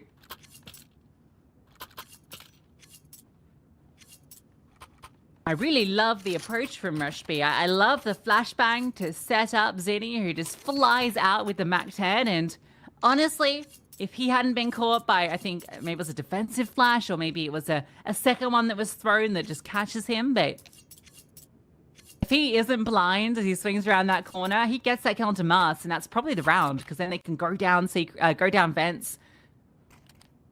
Sangal will be rushing to hold on to A. So Mars does everything there with that first kill. The fact he gets the second onto Texty, who can't get down the vent, certainly helps things. But even in the 3-on-5, Rush B have a decent position. Kinky's flank obviously gets spotted out, but it's Mars that slow pushes from secret. Clears out Executor in the vent. Gives them 5. 6 is achievable. In fact, 6 is looking fairly likely with how this is played out. Especially with Mars, in this sort of form, will get traded. Beanox has removed Executor, and Dan is on the sling. Can't quite get the job done, but Zinni's brought down very low. Beanox removed. That's given the space. They can go down to B. A 3-on-3. Zinni is still just going to tuck in towards Dark. He's going to keep so many players invested in him. And here's the info. On that drop, he will get removed. Maybe activates a little too early. But everyone's coming from secret. Everyone is coming from secret. Now, there's nothing to block this off. It could pick up a second molly there. He's going to hear all the information and spotted. Texty taking shots, taking taps. And now he pushes forward. Oh, Texty has demolished them. What a sequence from Texty. A quad kill offered up to win out the half for Rush B. 7-5. Sangal were recovering that CT half. And it looked like they were in a great position to tie us up. But it's Texty that steps up in a big way. And that 2v3. Beautiful taps.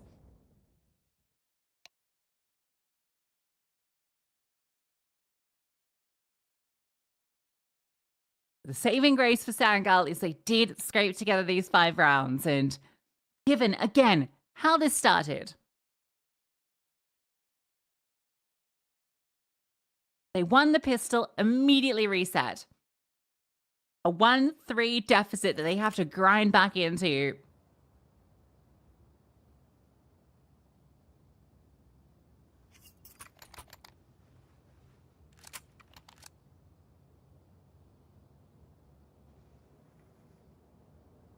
3 rounds in a row until that final one gives them something to work with.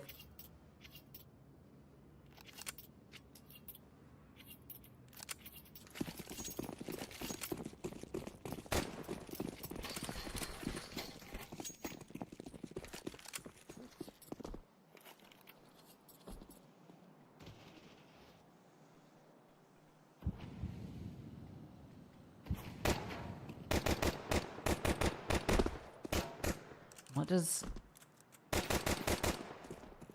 this T side look like from Sangal? A lot of smokes. A lot of smokes dropped. It has given them this cross. They've still got molly flashes, so they invested 2 players worth of util into this. Joe will spot out the progression from Masked. So this is looking likely to be that B split. The bomb is in lobby. So all of this distraction coming secret, you're just hoping it pulls players away from Rap. Oh, it doesn't. And Texi pops up, takes one down. Executor goes down. Hero's in the site. So between the two of them, they want to fight forward. And they've done a great job with Kinky. They remove another. Mask has run out single at the same time. Looks to scale forward and can't get that kill. That was necessary. Mary will find one. But it's Rush B with a quick response in this pistol. They perfectly read exactly what's at stake. They see these players crossing secret. They get the contact at ramp. Information in spades. It's a 2-2 split. Can we isolate part of this? Remove the threat from the back lines first.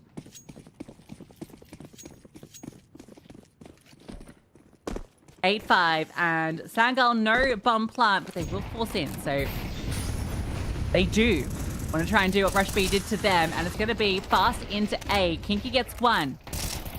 Texi and Kinky combining for more. The force buy. It gets 1 kill on the entry, but Rush B, a fast response and a quick dismissal. 9-5 with an eco on the horizon for Sangal. This should be 10-5 scoreline. And yeah, you can see that clearly reflected in those odds above your screen.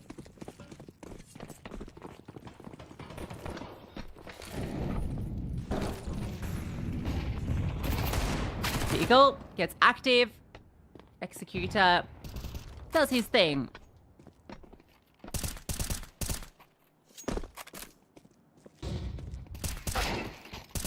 Okay. Eagle does find something, so the deco will find 1 casualty. But you don't anticipate too much more. Okay, maybe. Mac 10 will get the job done. Is there a rifle? There is, so that's fine. You do lose some weaponry, but it's not a big deal. And the SMG got the kill at the end. Sure, yeah, I was about to say, will he get an AWP out? He does. The Executor will be rocking the MP9, but the rest will be well equipped.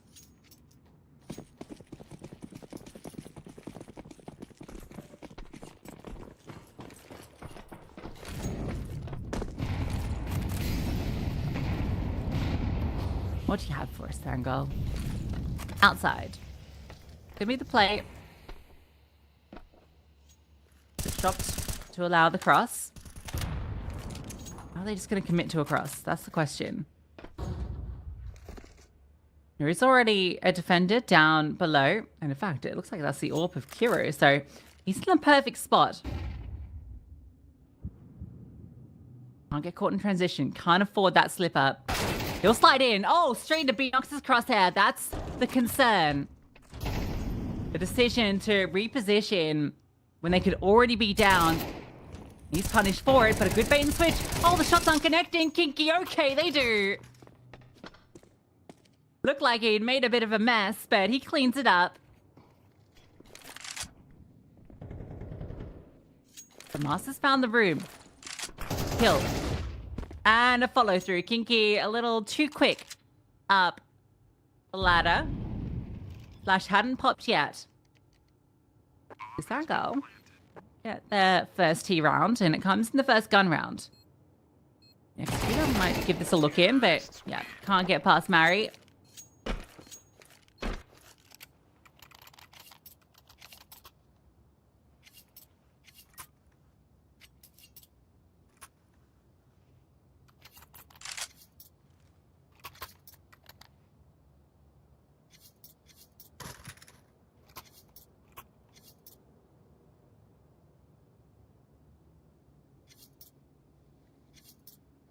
I haven't felt too much pressure yet, but I think we saw the similar situation on Anubis where they do technically have some decent funds on a couple of players, but the fact that 3 can't invest properly here means that they will opt to take an eco. And in fact, I think what's really interesting about their approach in these rounds, and we'll see if they do it here, is that even on the players that have ridiculous amounts of money, they don't tend to put anything on them. Like, you could get 5/7 armor or even an MP9.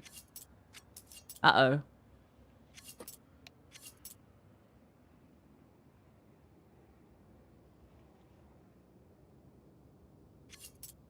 Might be a slight technical.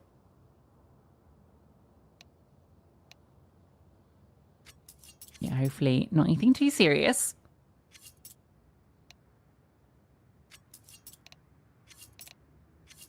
Okay, it's not. Very good. Okay, yeah, so they will invest a little into it. They didn't do this on Anubis, and I thought that was very curious, but with $6,000, like, that's such a huge amount of money. Why not? Kira keeps money for an AWP as well. Potentially crunch with this sort of buy. It's a great buy for a 2-2 crunch. And yeah, immediately out the gate, they are straight through the hut with the MP9, straight through lobby. Don't see a thing. You get full information outside. We need to respond to this. Oh, Mask has been brought down by Kiro. Where has that happened? Push onto the roof. Yeah, okay. Goes up silo. And now you got 2 players here. Beanox needs to be careful. Puts the flames on himself. Can't extend. Hero was removed. But now you're feeling the pressure. And you've only seen the 1 player here. I don't know if Zinni was spotted, but now Kinky arrives. And Rush B love a group like this. He's holding a cheeky little angle. They walk through garage. They will avoid him.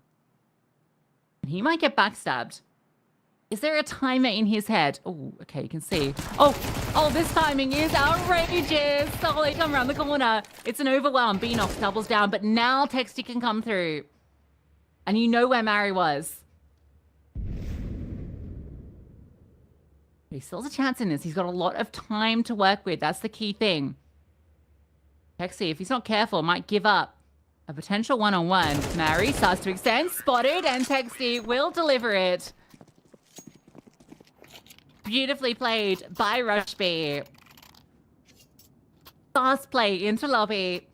They get the info, and it's what they do with that info. There's no one active here. It's all outside. Sangirl make the logical move to extend into secret really quickly. With Kira going up on the silo, removing that player that was on roof. They fluster Beanox. Suddenly they feel like they can't go down lower. The angles are too tight. Too many opportunities for an MP9, for a 5-7 to cause problems. So they slow crawl outside and Rush B's group and gather. Brilliantly played by their experts on this map. Late smokes land. Ramp, gonna be under threat. Kiro is here. Look at this angle he's holding. He's holding for the jump across. Uh-oh. Wow, he gets away with that? Okay. Maybe a little too eager there. There's that jump across. He was holding for it, but doesn't fire, and wow, somehow misses the chance. He'll fall down, but with Executor falling, I think you just wrap hell here. Surely that's going to be the play. You know the AWP's down lower. Texty's here too. Maybe Texty on the push. Oh, almost catches off one. This is so much info. That's 2 players. You know we're down here. You just have to go. And they will. They will go. In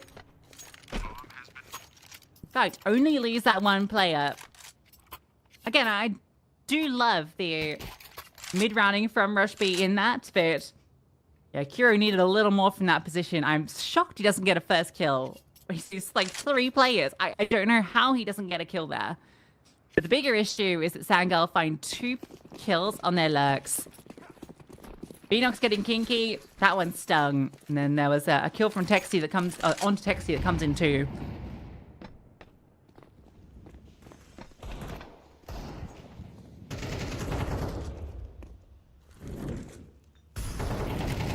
One from the dig.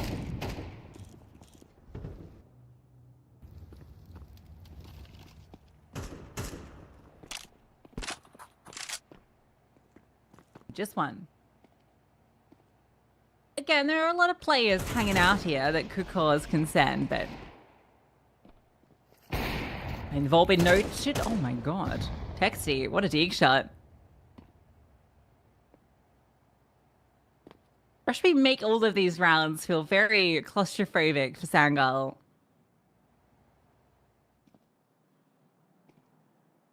Sangirl is such a safe team. They really try and take such a measured approach. You can see it makes everything feel a little bit uncomfortable. But it's fine. You know where Texty was. He's not getting any more kills. Where is he?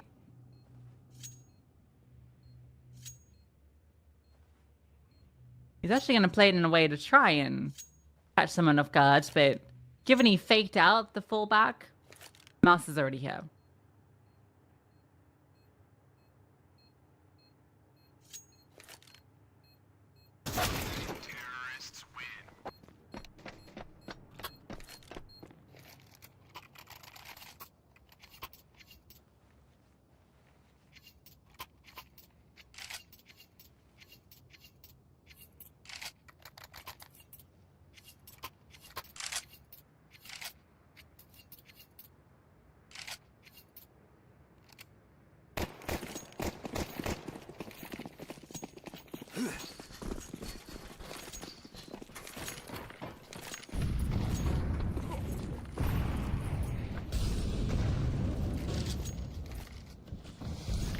Could be an A hit.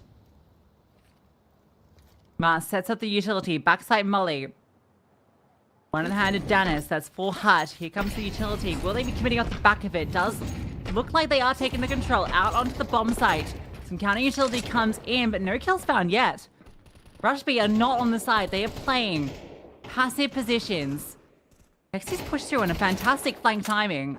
The bomb's being planted. So Texty, if he finds something here, which he does, onto Mars, that gives the way in. Now you're interested. Texty's position's known. He can't be the one that plays here. Executor has a flash. Has the kit. Smoke over the top, and great kill on the B-Nugs as he falls back. And now you've got a lot of information. These 3 players brought down low. Can he just defuse this? He might just try and stick it. Honestly, he's just going to go for the 5 seconds. The full stick onto the bomb. Can the defuse come through? It does. It comes through. Blitz gets the frag, but it's too late. It's planted in such a difficult position for their post-plant. Not planted for hut. Not planted for door. It's a safe corner where you have to swing out hard. You have to get past Tetris. And Kiro gets the 1 kill on the AWP that he needed. That first frag onto the first player that swings. What a way to get series point.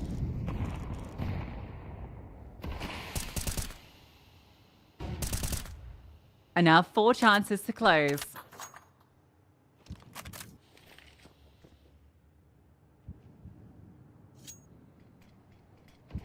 Oh. What? That box is not as bangable as maybe one thinks, but Texty's in the position. Oh yes, and he's seen the second too. He knows what's going on. Beautiful. Executor does fall, so grab has been given up. They have to extend. They have to just go. Pinky rotates down, but the Molly will block. No, he pushes forward. He pushes forward, and he wins the fight. A 4-on-2. Mary is low. Danis He's coming lower too. This is done. This is wrapped up. Rush B will win out. A 2-0 in the opening game over Sangal.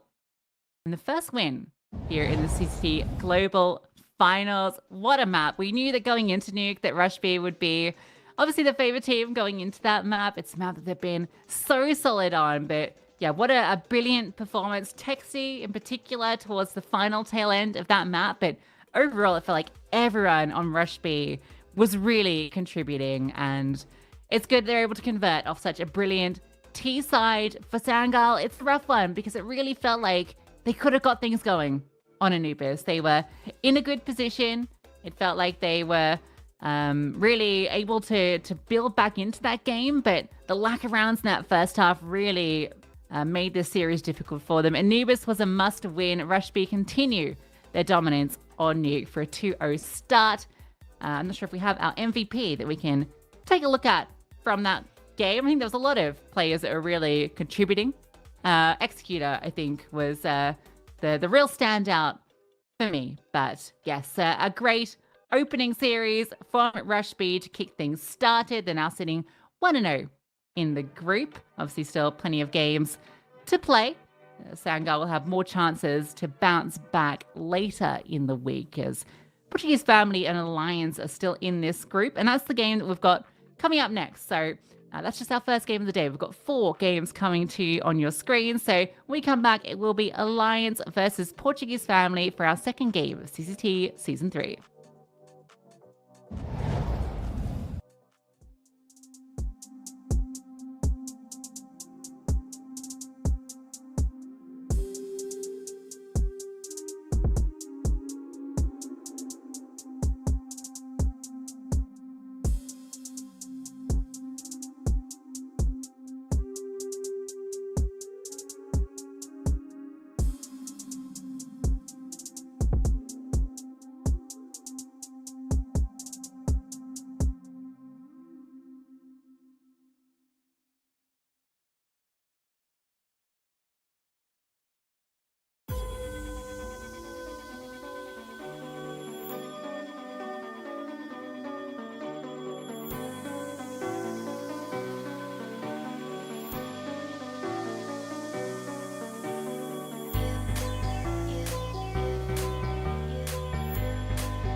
Hello, everyone. Welcome back. Unfortunately, not the best news. Unfortunately, Portuguese family have forfeit this series. So I believe that is I think they are the ones that forfeit. So either way, the series will not be playing out. So unfortunately, the CCT action will have to wait. We'll have more games coming up a little bit later. Remember, the Group B games will be playing out. So you have to come back, I think, around 3 o'clock or 4 o'clock if you're in Central Europe for the Sashi Copenhagen Wolves game, and then Ruby versus Rage after that. But we're going to take an extended break as this game will not be playing out, and we'll see you a little later for those games later on.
Blindsided, I trusted, fell for you. What a stupid thing to do. Blindsided, high hopes, but they fell away the moment you lied to me.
Blindsided, misguided, led astray, trusted too easy.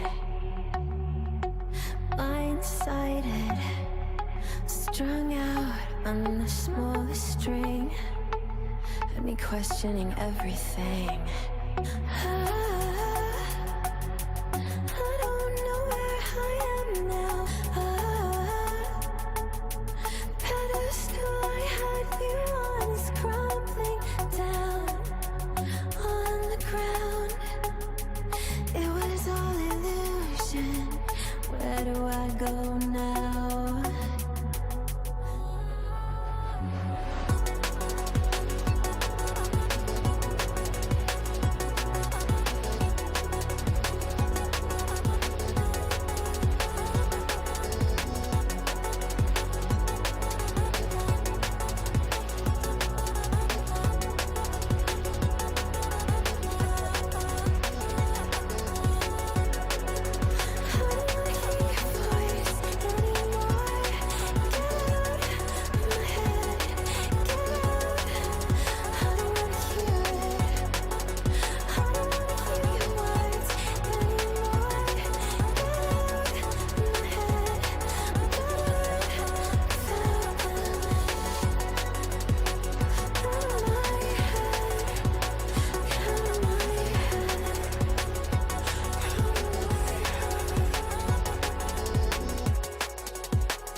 Blindsided, I trusted, fell for you.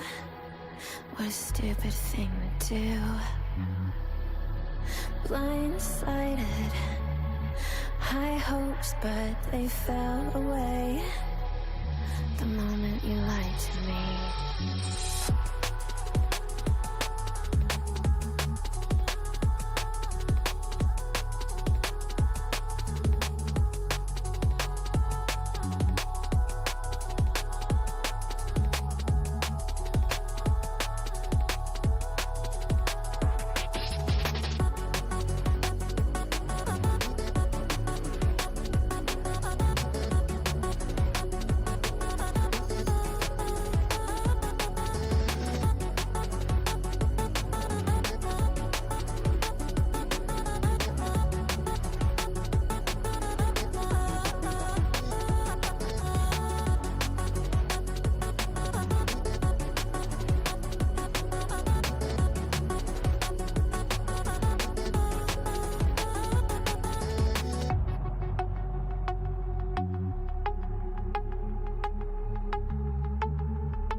Blindsided, misguided, led astray, trusted too easy. Blindsided, strung out on the smallest string, had me questioning everything. I don't know where I am now. Pedestal I had you on is crumbling down on the ground. It was all illusion. Where do I go now?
Ladies and gentlemen, welcome to the kickoff of Season 3 of CCT. You couldn't believe it. I can't believe it. Europe kicking off in the closed qualifier with still a play-in to go through to determine who will be playing in the regular season stages. But until then, we have some banger matchups, as alluded to both on Twitter as well as through the schedule. We have a set of games that have been cut down to only one best of three. It is a forfeit that has come through on the deeper ends of today's best of threes. The first game being Sashi and Copenhagen Wolves, the second of which would have been Ruby against Rage. It's Rage who have accumulated a forfeit win. However, it's Ruby who have accumulated a forfeit win, seeing as it's Rage who have bowed out. I think that's actually flipped. It's Rage who are getting the forfeit win, and Ruby who are, due to a scheduling conflict, forfeiting that one. So, as your screen is now rectified, that's what we have going on for today. Sashi and Copenhagen Wolves, though, this is going to be a banger. This is going to be a very, very fun match, in my opinion, because I have a lot of fun with these two rosters, historically speaking. The last two times that they had met, it was in February of this year at CCT Season 2, Series 18. But the rosters don't actually reflect the composition as we know them now. It was a team in which featured Andu and Shane instead of Quez and Matthios, and Altex in place for Becky.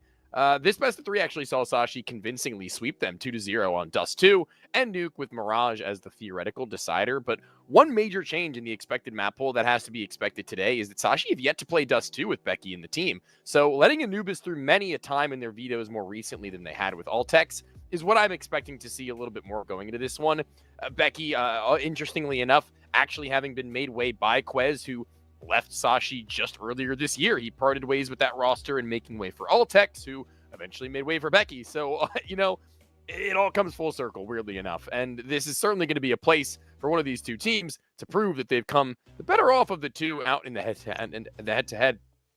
CCT obviously being a qualifier now, this is where they can prove that they belong in that next stage, in that next level, and that the roster moves that they've made accordingly have reflected their growth. For Quez and Matthios, as well as the Wolves team as a whole, it'll be an adjustment period in trying to figure out what system suits best to their new formation. But seeing as their team captain and caller Tapeware has been able to pull together in many iterations prior a really solid sum of parts, I have faith things will smooth out over time. It's been just 4 maps of Counter-Strike 2 officials thus far, where they've been yet to able to find a win, but even then, the two have played unannounced with the organization for the better part of a month to mix levels of success. So it's not really anybody's say as to whether or not they'll be able to elevate themselves to the level we've known prior, or if this is their capped ceiling, but it's so early days that it's very hard to say either way. But Matthios is somebody who was very young talent, up and coming, where I think Tapeware spotted him out, or somebody in the scouting team talent of Copenhagen Wolves had seen him and given him a shot. And I'm excited to see if he'll be able to live up to that potential that's been, touted. As I've not really been 100% sold on the, revolving door of a roster that's been the Copenhagen Wolves. But even still, it's certainly something to look forward to, as I think it's kind of hard nowadays to see whether or not European Tier 2 talent get that shot. But here's the veto, and funny enough, Dust 2 has been faved out in favor of Anubis as the third map decider, as foreshadowed earlier on in our leader Team Sashi TED Talk. It's been Sashi who have been statement makers on Nuke as their map choice, though, picking it 88% of series as having been played, but only really a map in comparison to the win percentages of the Wolves, whereas Mirage and Anubis in recent history have looked just that little bit better. But obviously, though, as alluded to time and time again, the rosters we'll see today have a proving ground in this opening match to the closed qualifier, as this is not going to be the same that we come to expect from them in games prior. This is not the same best of 3 that we come to witness in Season 2. This is a new look all the way across the board, both for these teams, for CCT, for myself, as well as for the future of what these teams have in store for us. It's been a bit of a long road as far as getting their map pool squared away for the Copenhagen Wolves. As mentioned, constantly changing rosters really doesn't make it easy to maintain a steady pace and be able to say that, yeah, these set of maps are our best, these set are our worst. The only thing that's really been remained consistent is that Train has become their instant ban, whereas Sashi very much so are willing to lean into it ever since its introduction. Frankly, it's actually one of their more picked maps relative to that being a kind of steered clear map for a majority of teams. They pick it more than Dust 2 nowadays. They were picking it equally to the amount they were letting Anubis go through, as well as very, very closely following in Mirage and Ancient just ahead of them at 19 map selections across the last 3 months. So with those numbers being known, numbers don't really do a whole hell of a lot for you, do they? It's actions that speak louder, and we're willing to see whether or not these players have what it takes to put up the performances we've known for them to do, as we do have a head-to-head between one player from both rosters. They form in different roles. They function in different ways for what these two teams will need, with Sashi employing Lucky as their player to watch in the head-to-head, and on the other side, Mathios as a rifler and a star one at that. These two obviously being players that again, function in different roles, will have different necessities as to what they will need to utilize in their arsenal in the server. Being that on these maps, Mirage and Nuke, I would say, being the choices in particular, Lucky is going to have a lot of free reign as far as being able to dictate pace, choose where he'd like to start out, as well as try to maybe even dictate where his teammates will end up by the ends of rounds as well, being a player, as far as Sashi's concerned, with some of the most experience aside Zyphon, who's been added into their ranks. This is a team where they can really take hold of what they'd like to prove as individuals, where Mathios, he's a little bit newer to the block. He's going to be taking the shots called by Tapeware more often than not. And other than that, it's going to be he who needs to stand clear in positions where he may only be theoretically good for 1, maybe 2 kills. That's where he's going to have to be a difference maker. That's where he's going to have to set himself aside from the rest of the riflers in the server and say, here's my 3K, here's my multi-frag, here's me getting a kill in a position that maybe I shouldn't have even gotten a singular. And that is where he'll be able to say that he can maybe step above a player like Zyphon, who was brought into this roster to bring a little bit of that firepower, to bolster them from the bottoms up, to give them not only a higher floor, but a higher ceiling as well, where Copenhagen Wolves don't really have a theoretical floor or ceiling right now, really, actually. It's kind of interesting that we get to divulge just exactly what they have to offer as a squad and as a unit. And today is going to be a pretty good, I'd say, benchmark for both of these two teams. It's pretty early days, just under a month for Mathios and Quez having been put into this roster. For Sashi, same story. He's only been with this roster for just under a month about here in April. He's been playing out through a majority of his officials, and we haven't seen him hit a consistent level either, to be frank, and to be completely honest and fair to him. And not being able to hit, a superstar level consistency is not what we're expecting by any stretch. Altex was brought into this roster to give a little bit of that firepower just the same. Hadn't quite seen it. Becky gets a little bit more time to maybe show himself as the player who's ready to put forth those same numbers. But we haven't, given him maybe the benefit of the doubt, seeing as it's been a little bit inconsistent from even more recent games, though we've seen the best from him that we have in his entirety on Sashi thus far. But who knows, maybe today will be a little bit different. In just a little bit, we will be hopping into the match. But before we do that, we're going to throw it to a little bit of a break.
Hope you didn't get off too far. It's Sashi, it's Copenhagen Wolves. It's a little bit of a delay, but not one that I'm too concerned with as we do get into Counter-Strike after all. It's always a good time on Mirage, and these guys are going to look to show us something. Something spectacular, perhaps, but only time will tell.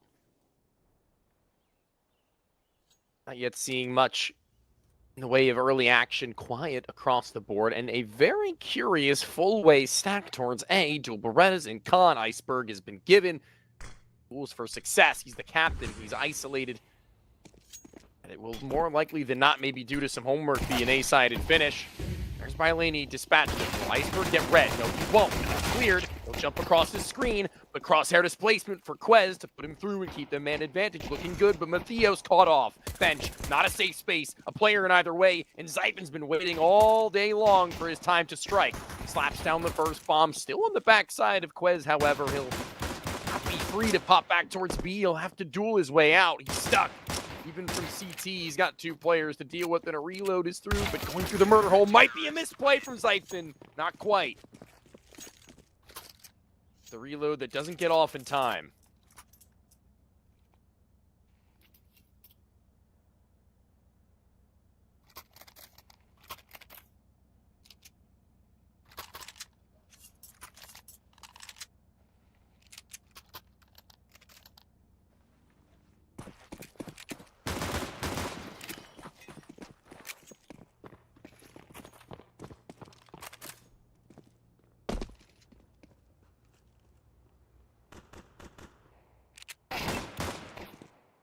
My lord. Pushed up his Iceberg. Following the round win, though, playing up against only Glocks. He is going to be utilizing those dual Berettas in order to maybe afford an AWP to Lucky. The win bonus of a couple $1,000 in tandem with the 2.4K he's already got. Maybe with a kill or two sprinkled in. We're yet to see. That can be absolutely everything as far as Lucky's concerned, and getting a hot start with a sniper, dropping over the rifle to his captain for his labor.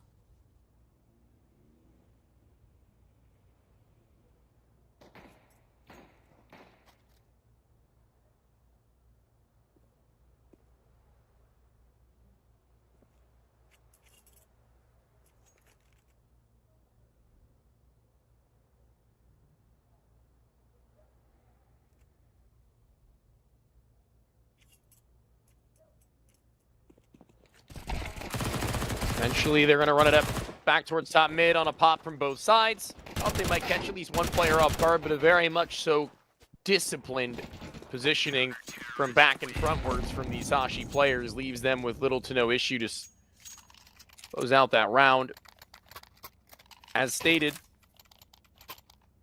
that save from Iceberg grants him the ability to drop over a gun, but not quite actually going for Lucky's AWP. Instead, believe dropping over the A1S to Zyphen, who tosses him his MP9, so more money even still to be accumulated. That's very interesting from them. That's potentially something to be studied in good time. A smoke to lower and a nade to blow the smoke in the mid window. No one to actually duel with it, though. It's Zyphen, who's just feigning his presence. Once again, being given the call to look over towards this A site in case of a conglomeration of Copenhagen players, but downed as Jaquinho in the early round, leaving them now with some decisions as Bomb's still just outside of A main. Players in mid. Going to be a little bit of a weakened pincer play if that's what they want to finish with. Matheos just having gotten off topside mid in the split second they popped out to look for it. It's Tapeware, who's gone unannounced. Gotten into ladder. He's gotten the kill back. He's given away his position and locked himself stuck, but Bomb actually may walk right into the rotation from Sashi. You call it a gamble. Look at your mini-map on the top left there. Two players have walked back in the opposite direction, leaving only Cabby and Sandwich should there have been late walk up and connector left open. He's got so many prongs of attack he would have had to have paid attention to, but seeing as they're not heading in that way at all in the first place, Tapeware may have just been outread and outplayed. Lucky's been here all round long, awaiting the beep pressure. He and Becky both dealing damage out in the lurk bound. Siphon and Co had been waiting for so long for someone to spring into action. And Bailani with only 13 seconds and no C4 control. That's going to be a save.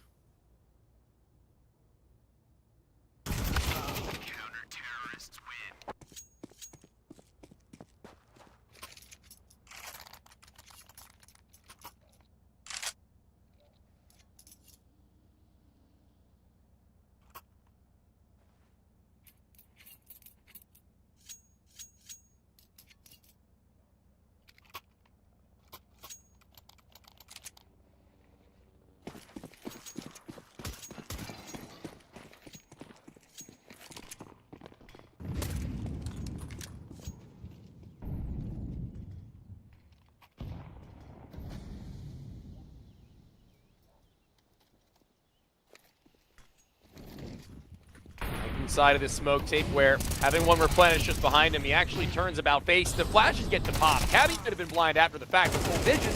On tape where it exposed himself entirely. Cabby not done even there. He and Zyphon will lock it down. The A side holds Sublime and Becky even getting a piece of the action. This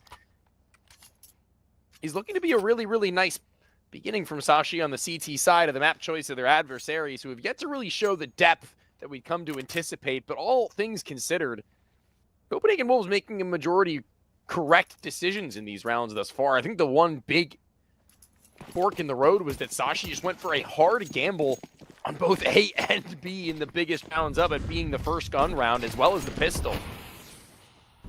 Not so respectively.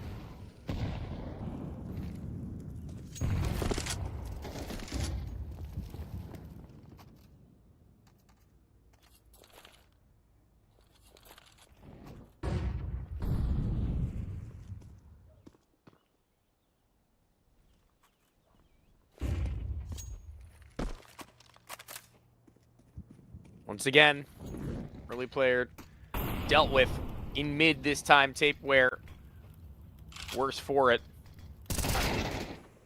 And a pretty cool boost gimmick there from the double down in window. Bailani, though, more than ready for it, so it would seem. He was anticipating, I think, there to be a lower peak, but he adjusts in time to be able to spot out his, and a gamble to walk through wraps from Iceberg pans out. He tucked, Molly keeping it so. Zyphon a little bit more active with the AK-47 from spawn side, but a smoke now to lurk out if he'd so please. Loses his defense from the other end. Lucky on movement. Oh, good read on the Jaquinho's potential walk back into jungle. Almost getting caught out, though, in transition on the jiggle through. Quez is lower than the Theo, so he's going to have to do a majority of the damage if they want to pull out from the post plant, but nothing to follow the first. Nice from Iceberg. Still Quez, still standing. Still with position yet to be made known. Yet to find a kill. 2 required, but Lucky would be the best of the 2 targets to find first as the tap is there, a kid on both. Neither to actually go on for it, though. Eventually, Iceberg will show himself, but extending around the edge of that smoke to find his 3rd kill, to find himself as the hero of the round.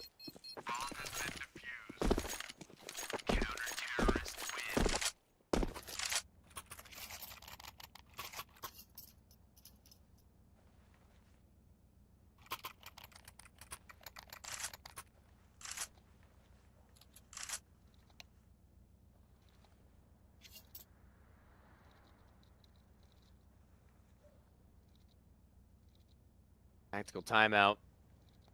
Makes sense coming out from the Wolves, to be frank.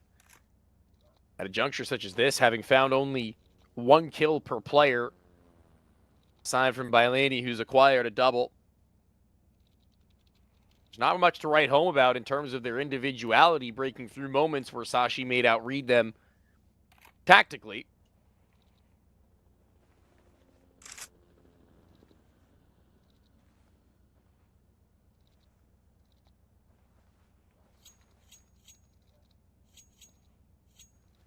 Less than ideal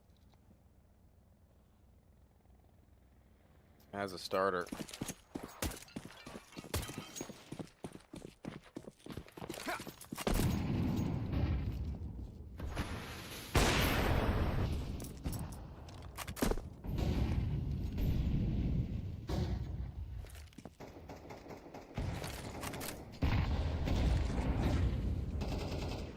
Trying to crawl out in the middle a little bit slower this time. Probably a wise decision, seeing as they've lost a many opening pick in that way throughout this map so far.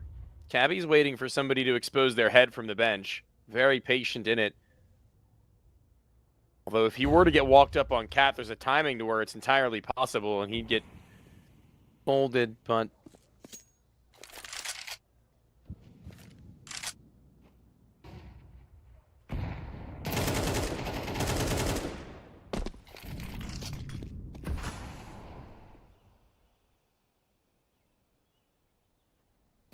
Quez has gone down the ladder somehow, and at Palace, I think Becky was almost in for a rude awakening. I don't know how that actually had transpired with neither parties having seen each other until that point. Khan, another silent crawl, none of them seemingly working until exposed from the ramp. Chiquinho makes his incision known. A second headshot. They line up for more. Don't get too excited. It'll get shut down. Borat has a chance to really pick up, but the vision was there. Did you see it? I did. Chiquinho, obviously known for his AWP prowess above all else.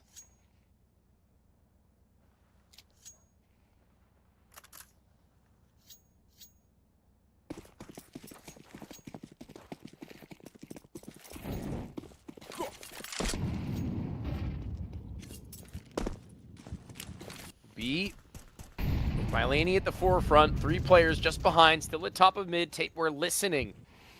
Keeping an ear to the ground, trying to make sure that nothing goes crazy as far as Sashi's over-aggressions and over-extensions that potentially were to be. A pop through the smoke would be kind of dangerous, but it looks like they almost want to go for it. A smoke towards top con, delayed. That's Tapeware's ace in the hole. A flash amidst the back ends of the smoke and one to go over top. It's Lucky who plucks that first as soon as he's even remotely spotted, and Iceberger still stands atop the side of the sill. Goodbye and hello to not an opening pick, not a man advantage, but a 3 versus 3 even so. Need to blow the smoke even further beyond that. Lucky just barely off the mark, and the money for the head being seen, and Quez lucky to get away with his life. Now a full reset, knowing that they could have made their way back out in through mid on a timer, that or through T-spawn. Sit right where they once were. With 2 more flashbangs, they may be able to overwhelm Lucky. This is on a bit of a timer. Cabby can turn his head and turn to attention and about face, maybe support him at a distance, but gonna have to be quick about it. The flashbangs exchanged hands. It's Chiquinho who now holds on to it as the highest HP player of them all. Up will not fall asleep at the wheel. The flash will not hit its first face. Quez will get an AK. We'll see if he can maybe finish the job that he had started. It's Cabby who holds the line at a distance, Cat has mentioned. And Quez now to the clutch with only 10 seconds to go along with it. He's not got the HP. He's not got the teammates. He's not got the room to work with. And he's not gotten around.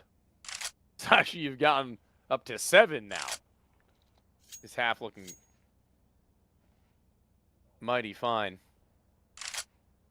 Tactical timeout not yet having them gotten the conversation they would have wanted otherwise.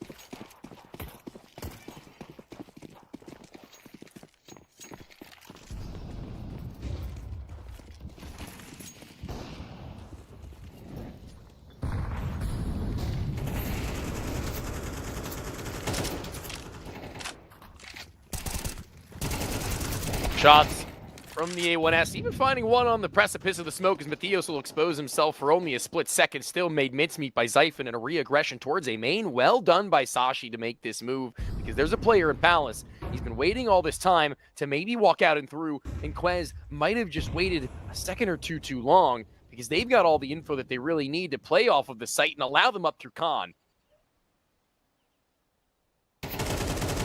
Quez eventually spotted. Spray goes labored. Molly, though, that keeps him at bay. Chiquinho's yet to make his way up. And Iceberg, many a time previously, has gone through apps. This is nothing new to Bylani, who holds his nerve and holds his ground, anticipating that the captain will have made the call. And oh my lord, Cabby is on a heater on Mirage.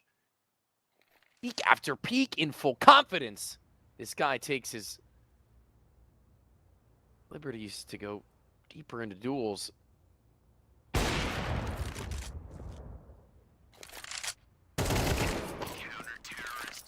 Even still,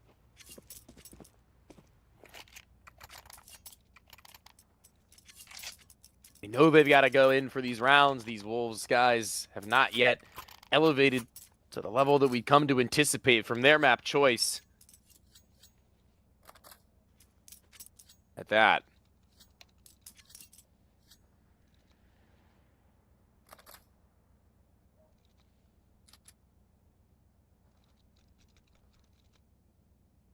Here's the second of 3. They still have that third if they need to break it out. And frankly, pretty happy to see that they're taking timeouts. Glad to see that they're utilizing the tools given to them to not let this game slip needlessly. So they've also picked up coach earlier this year. One who I'm not entirely familiar with, but more than welcoming to the idea of. His name is, I don't know how to actually say it, but it's Ko5TE. He's Danish. Some lines of communication open with Quez and perhaps Tapeware or Jaquinho, depending on their understanding of the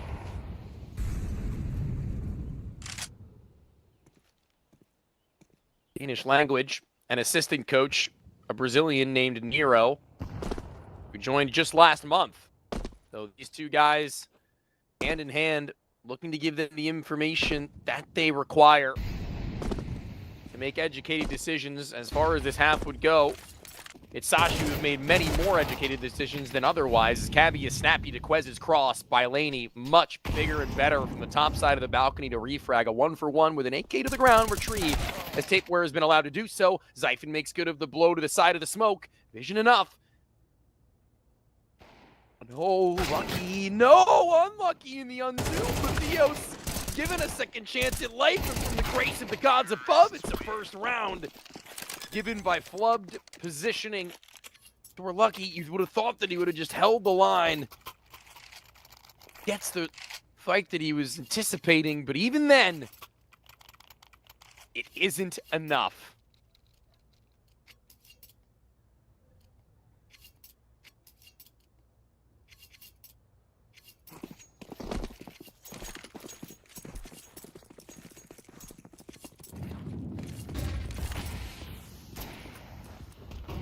Pop shot through the smoke, anticipatory of a player to cross. Lucky won't hit his mark on that, though. And a rarity that we'll see Cabby not be able to hit onto his spray, and he can't pull the smoke in time, and Tapeware doubling up by virtue of this.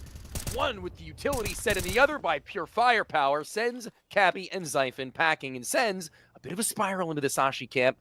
Or what's your next move? Still, Iceberg sticks towards B. Lucky and Becky, well, they've both now together turned about face towards CT spawn, keeping it quiet for only a moment, but eventually picking up the pace. Trying to see if they can catch somebody in transition. No one having walked through on their lonesome, which previously Copenhagen Wolves have been known to do. It's a stalemate now to just under the minute mark. The Wolves know that they've got the world as their oyster and can choose a number of different options as far as the mid-round would go. He calls the coast clear in Palace. He can really name himself the sole defender of this site, and Gamble leaving Lucky to lean just that little bit closer to Iceberg's direction if he would so please, and that would be the right decision to make. Many a time in this game, they've made the right call as far as these late-stage rotations have been. I have to say, it's looked good. Lucky to hold for the cross. Iceberg the next up, looking for Cat more than anything else, and even taking the time to hit the second zoom. Now they're loud about it. They've made no mistake. Tapeware trying to get the backstab. Becky won't be able to spot him once he goes to do so. Iceberg waits, lying in it. He will get swung. The tap, no full stick. Tapeware gets his, and the backstab is successful after all, but there's just no time to plant. Jaquinho only having gotten on it, and Becky on the other side of the world.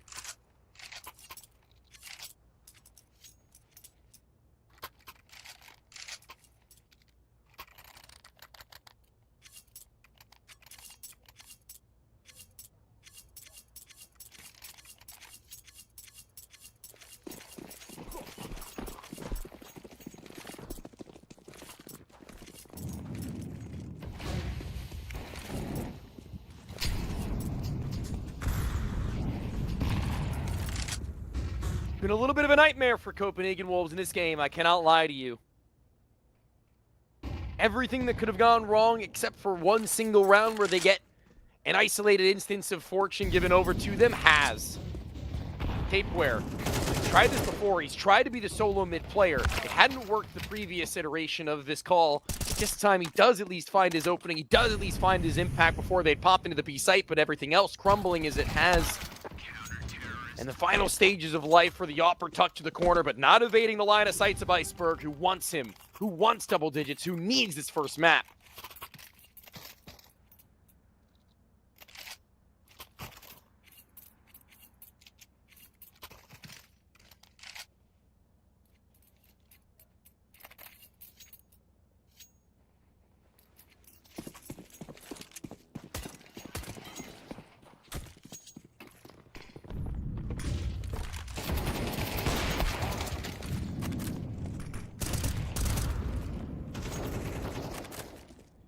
This round turns at least slightly different in terms of favor, but not for much longer.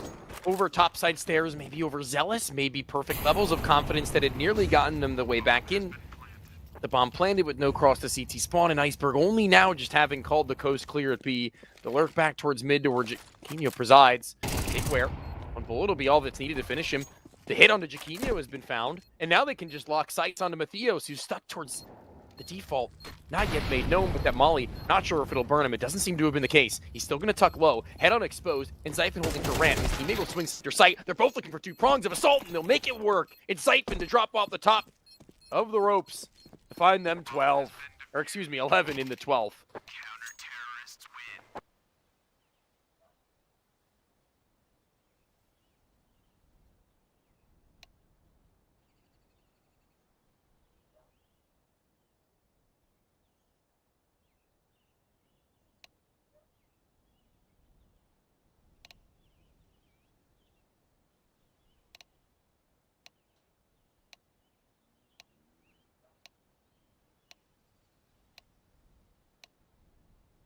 As we reset and go into the second half.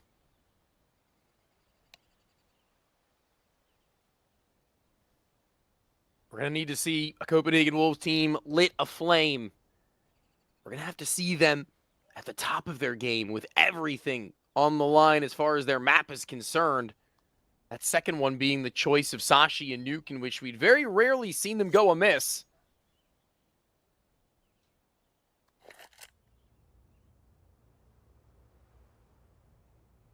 Dangerous scenes, to say the least.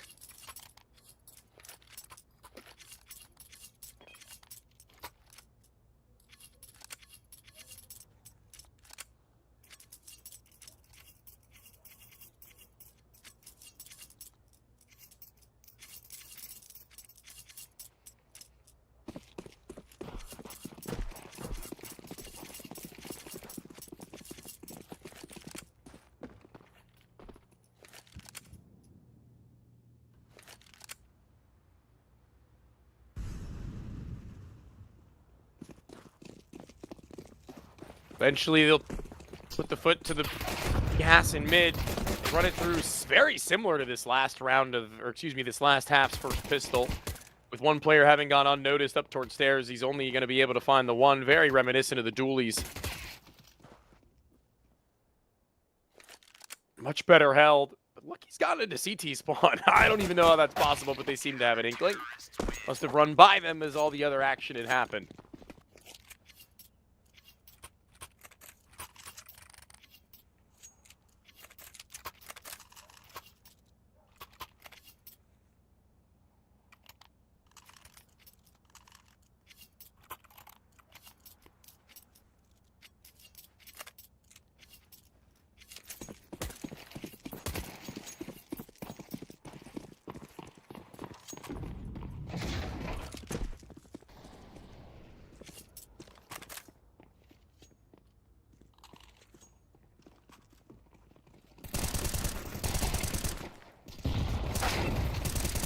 All right, well, it's kind of a meat grinder in mid. Tapeware having a field day of it to where it's been a difficult game, statistically speaking, to farm up some frags.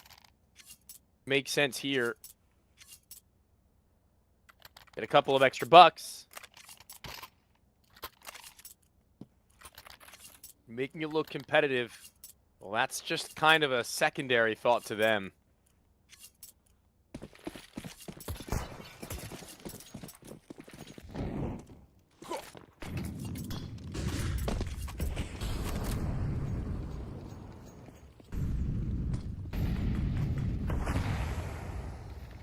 Tucks under. Loves to go pretty hard in mid. On T side, he did it. And here he looks to do the same.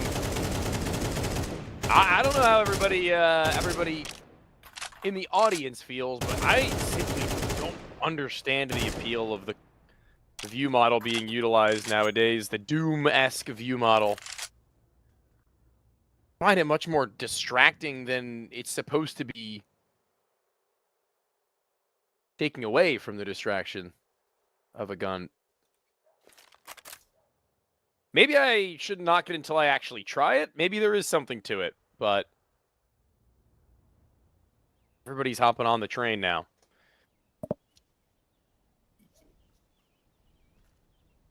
We've seen the sandwich position used so much in this game. I feel like it's not really often utilized, let alone like 4 or 5, maybe even 6 times throughout a match. And they know how much they like to use it in their CT side. Sashi.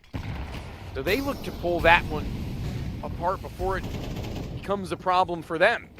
Tasting their own medicine, not going to be administered, and the dose is lethal, but that is lethal from the Theos. The spray looking great. He gets to stay alive. The spam onto Bailani, he's just going to be a little bit of cannon fodder there. The walk towards spawn, a shoulder seen from the lowest of HPs, but a really swift refrag with no utility on either side just yet. Nothing to be retrieved. The double swing is in. Theo still stands, and he's looking for his third. It's not going to be the stick out. They don't have a kit to afford it, but Matteo strikes once more. He's been quiet, and he's been the player that we needed to step up into pretty big shoes if we were going to call this a competitive game.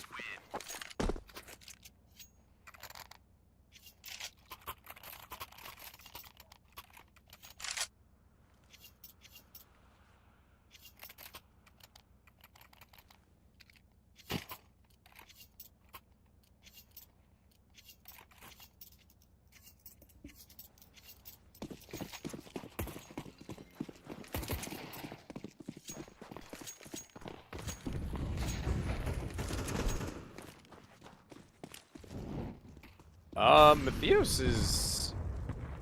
Okay, so this is... Alright, chat. Pay attention. Lock in. This is something that they've been doing in recent metas. They've had one player jump spotting, the cat player playing off of cat, and instead anticipating a B rush, he's the one who holds the incendiary or Molotov looking at the rooftop. So Bailani would call that they're going for the push or the pop. The Molotov comes sooner because it bounces off the ceiling from the player under catwalk, who's able to react faster. And the actual B anchor then can pull at HE, reposition, use a flashbang in order to set up the player from under the balcony to take a better duel. Should they come through?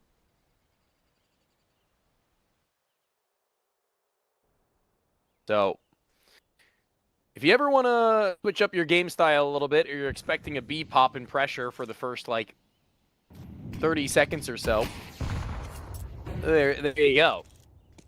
Need to blow the smoke. Chiquinho sees nothing. There's 45 seconds, but he would have been amiss to think that it was just going to be a fluke that no one was home in that direction, because it is still very much so going to be the A play, and it's going to be set up and popped in through now. The smoke will fade at Palace in seconds, and Quez is going to have to find this kill. And M4 versus Khalil. No, missed time. Spotted from ramp, spotted from stairs, spotted from bench, and spotted from all over the site. It's scattered these Sashi players, and only now just swung through the smoke. Siphon just too little too late to cover his teammate, and the bomb lay to the floor. It's Copenhagen Wolves into their teeth, albeit as the fights could have gone in the other direction. It just won't. Kino with a triple on the op, now making itself known. A very quiet game from some of these players from the Wolves, but despite being double the rounds down just over, Chiquinho still manages to be 15-11.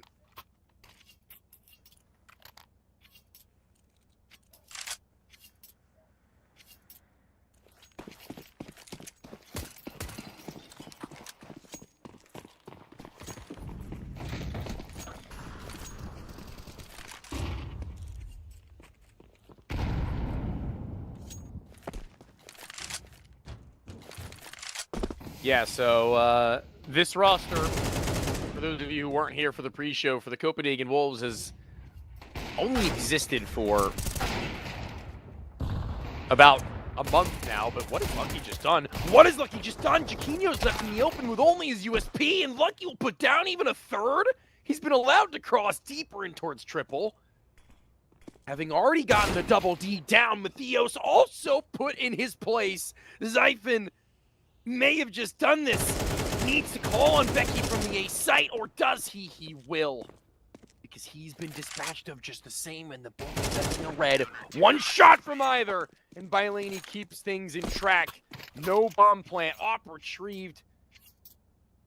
But man, oh man, if it hasn't kept the Wolves honest financially.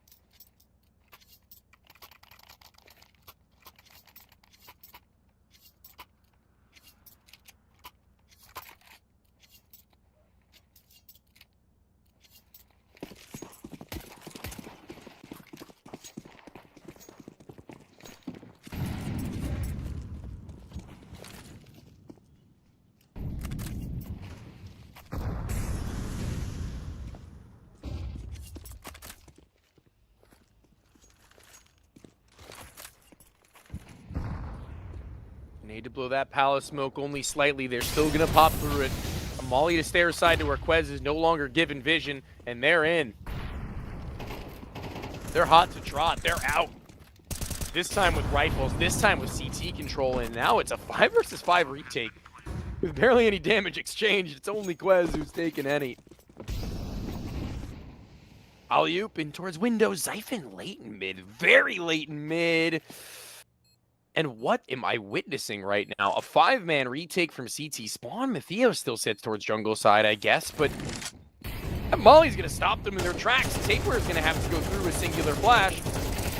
He's maybe blinded in lineup. Damage is good, but Zyphon's still unknown. Eventually strikes him from Khan and Jaquinho. It's too little too late to try and battle back. Shot's not quick enough from the op. That's it.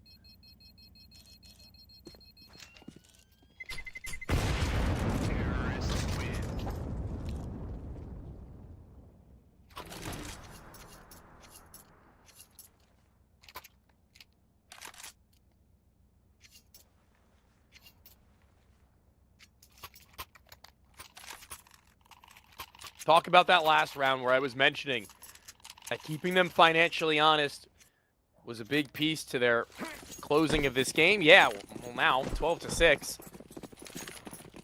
Seeing as they only had one player survive against mainly Deagles and unarmored players, now they're relegated down to MP9s following a singular loss to go along. They've got no utility, really. Oh, the toes of Tabby being seen. 36 HP, AK to use. They're not going to go any deeper to try and get it, expecting that maybe someone was on the other end.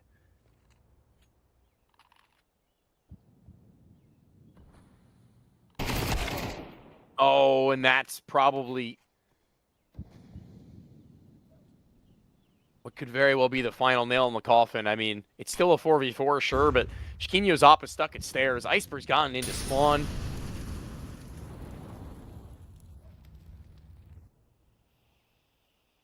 He's going to have to play as a shotgun off now if he wants any chance, and even then, Lucky realizes he's pressing up against someone in the smoke. And that very well could be. Final finish needed for Mirage. Copenhagen Wolves map choice not quite panning out the way that they had anticipated. A 13-6 result unless Tapeware slipped by. Stuck in it. Done to use. Another player from jungle. Lucky would have been low if he could have dealt with Iceberg, but he simply can't. Captain to captain and head-to-head. It's a win at the end of it all at 13-6. A very well-done affair from them. It needs to be said. Sashi putting up the numbers required. We'll see if they can do it going into map number 2.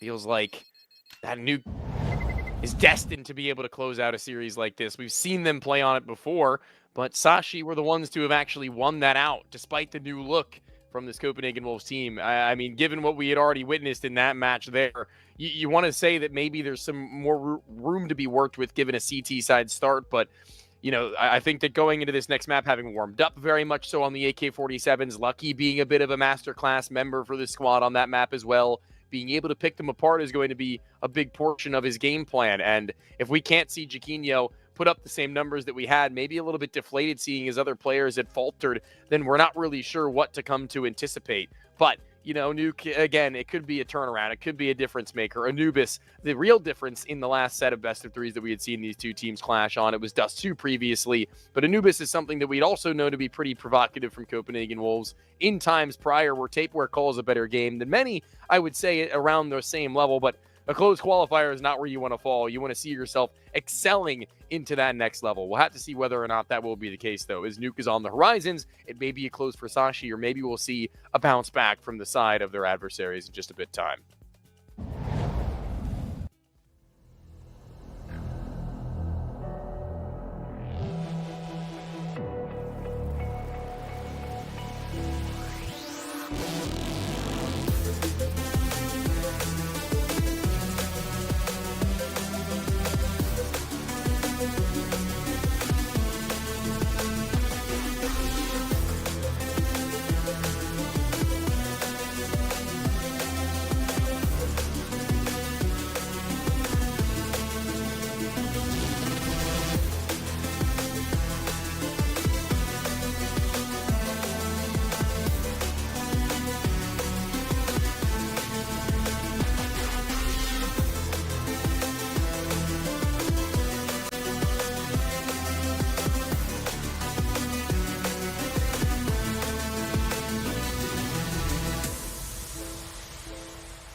eventually, everything must fade.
Blindsided, I trusted, fell for you. What a stupid thing to do. Blindsided, high hopes, but they fell away the moment you lied to me.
Blindsided, misguided, led astray, trusted too easy.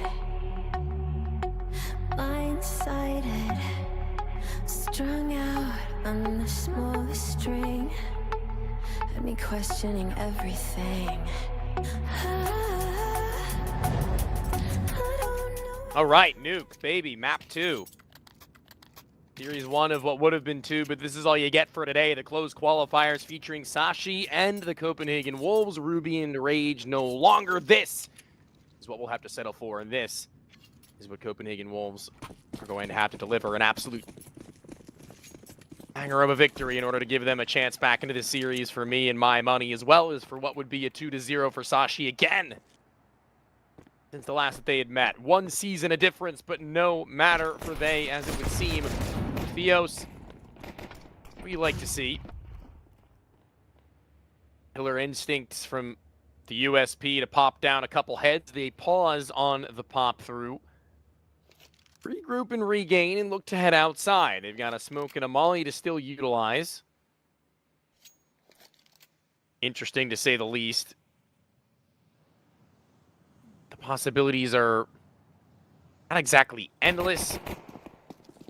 They can find a fight, though. That's where they can open a doorway, and seeing as Zypin had lost very little HP in that duel, things get questionable. Where do the Copenhagen Wolves spread?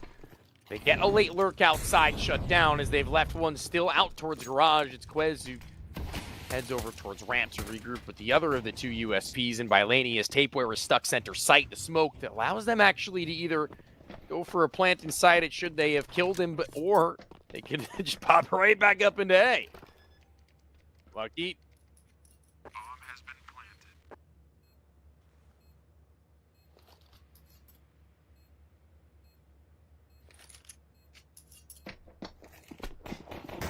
Dropped off the roof very quickly. Tapeware tries to pull apart their line of sights. Their aim not displaced fully. Bylania to hold, no one to hold the bomb.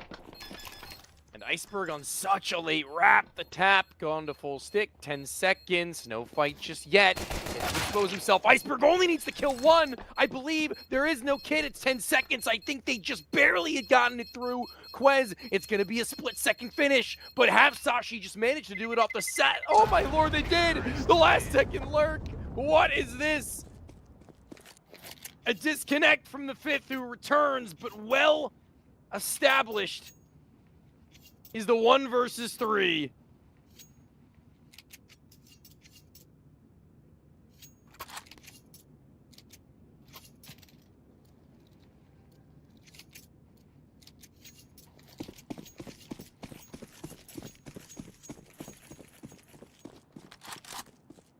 That is spicy. It looked to be a dire straight. The kill's not required, at least not in numbers. Only a 1. Secure that close. And look what it's done. The Wolves are playing with barely anything. A deagle from Atheos thanks to the couple of kills that he had found. And Bylani's scout, well, there's a good put down of Zyphon on the out. Remedy. They've crawled their way down secret otherwise, so I wonder if they'll continue onwards. It's a relatively quick rotation if the audio cues are enough to incite the Wolves to head down. Yet fully committed to anything right now. Still play their cards pretty close to their chest, and Bylani given another chance. Is he looking for more? Surely, obviously, he is, but will he find it? Will he be given such a chance? One was already asking for a lot. Iceberg not letting to let this one slip any further between their fingertips. Discovers the ramp stack. And Taper even whipping on the final. I thought he would have been in the fourth. Tucked for long enough, but Iceberg adjusts. All right, okay, all right, okay. Whatever you say, pal.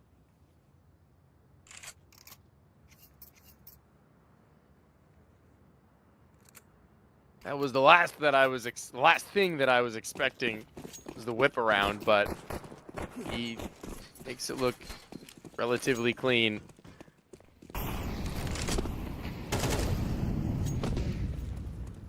One player's already gotten pretty close outside, it looks like, I believe, unless that was a misread of the X-ray. Maybe not. Seems to be just inside of Mini, even so. Tape we're holding to see if anybody's gone on their leisurely way.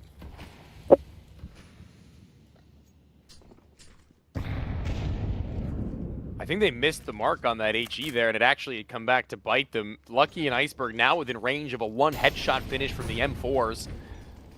I don't know if that'll come to really hurt them all that bad, but the molly from topside Quez will still drop down and find a single. Bylani up close and personal. The SMG needs it. The smoke soon to fade and damage hurt exchanged. Now he's got Matthias to help him as well. Just be a bit of a hard free fire into Becky, and indeed it will be as the bomb is let in front of them. Use not yet discovered. Eventually, Lucky will see him, however, and Tape were caught between the two smokes. One will fade, and on either end, from Asian to Squeaky Door, the both of them will put damage enough. Finish the job in the first gun round. It was the way of Sashi, who continue winning ways.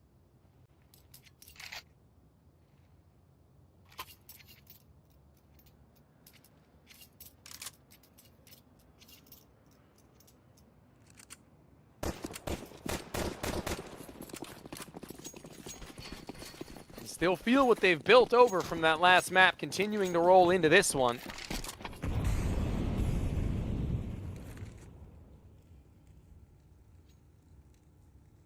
That much is 100% true. Now playing up against near nothing. Copenhagen Wolves up to their old stacks. They did it at ramp once before, unsuccessful, even with catching Iceberg off previously. This one we'll see can do any better as Cabby is holding forward. If anyone's to show skin, he'll surely tear them limb from limb.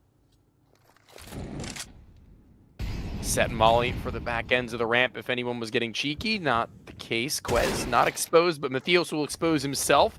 Shoulder seen, but the Eagle still good for his kill as he's looking for just a little bit more. They're dissuaded from fighting forward. They juggle the AK back, so which the Copenhagen Wolves cannot retrieve it, and that's going to be the right cause.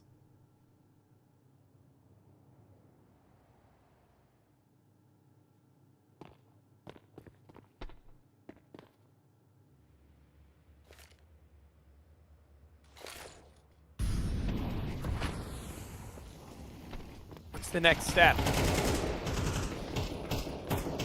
Seems that Zyphon walking into the site with the AK-47 on entrance will be the first. He'll let his teammates go even further beyond him as he holds for heaven for the rest of the round as he and Lucky split the difference.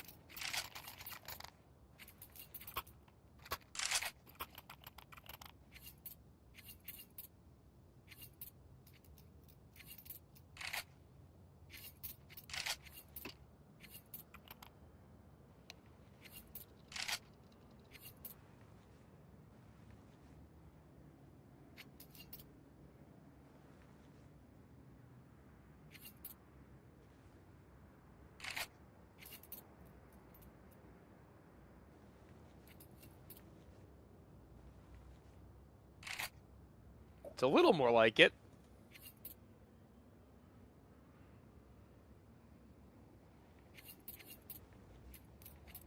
From a couple of the shots we've spotted, it's, you know, earlier than we'd seen them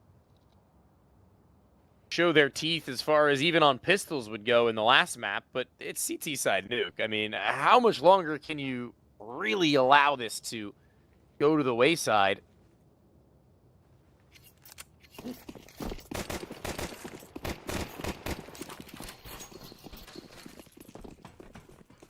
The answer to that is simply put, not very much longer at all.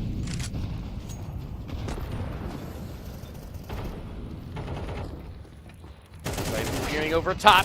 Oh, jumping at the box. Matteo still whips his head back for Lucky, but Cabby makes good off the damage that had initially been inflicted in the 4v4. Will continue onwards as Tate, we're still aware of the possibility of a top mini player, but no. Drop down into Asia unheard, and Zyphon will eventually expulse him from beyond the smoke.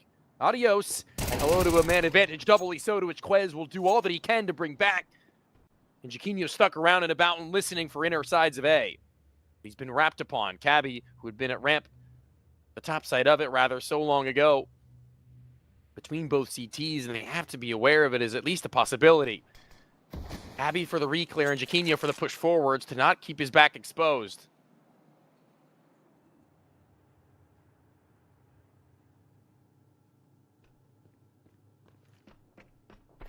Certainly an easy enough plant.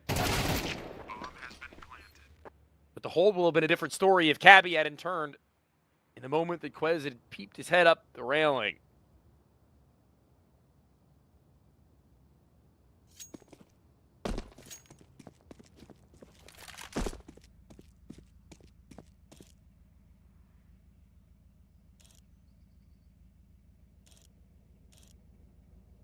Just going to be going for the save. And understandably so. A 1 versus 3 with the op from the back ends of your opponent's spawn is never an easy feat.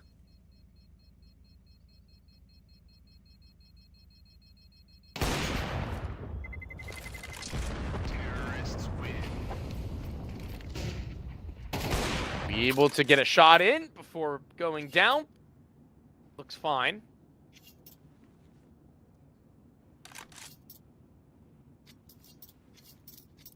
But looks for the round count at 0 to 5 are very reminiscent of the Mirage that we had seen in the map previous, and that is a bad omen. Going deeper into the series, if that is even to be the case, if that is even to be allowed.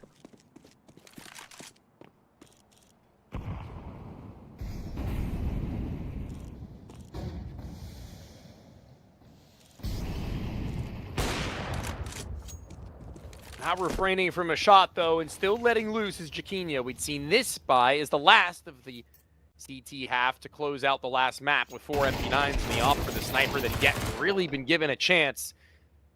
MP9s is giving him room to do so even still, though, making good on their 1-for-1s and keeping them one step ahead. Bomb planted. Bomb has been planted. Lucky on outside duty, but I don't think with MP9s that that's going to be a wise choice for them. To flood back through the ramp and make good off their numbers may be the better option of the two with an AK for Bylani to use. He can bait them at a distance and maybe take a late walk down through the vent as chaos is created on the other end. And they're loud about it. Nino's head eventually seen. Cabby very patient in holding for it. But even still, Bylani makes good off that rifle that he had procured earlier on, but running about face with no kit, he's got to do the same. Goodbye, and for the sake of Sashi, good riddance to their adversary, to once again now having squandered a rifle. They've got just enough money to surround it, and maybe a timeout soon to go along with it to try and divert their resources towards a plan. Because the ones that they've so far put through just haven't been working out.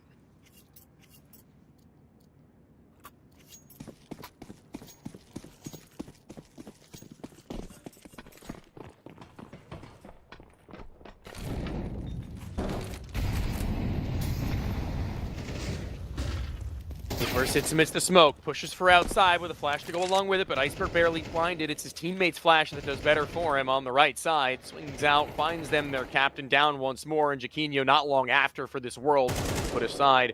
And the difference is still very much so known as outside pressure has been shut down eventually by Iceberg's heroics. He's opened up an opportunity for them to perhaps pop towards A or ramp late with a man up. They know that they say site has to have at least one more here. Bailaney makes no secret of it that AK-47 saved. Already looking to have his impact made known. Round 7 would be a good round to try and stop this snowball effect to where at least a tie at the half will be required for me to be given any sort of hope. It was already thin pickings.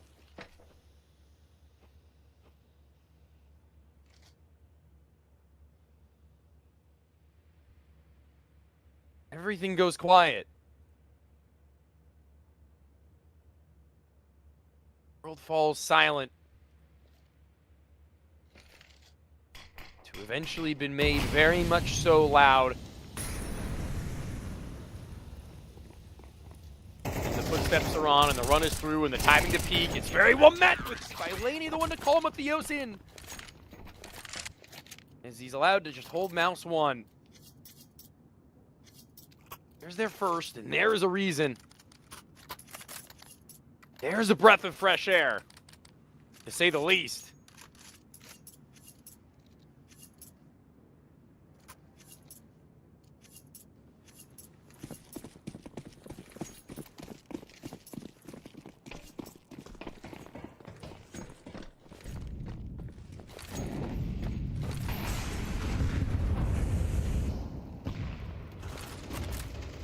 It's a war zone.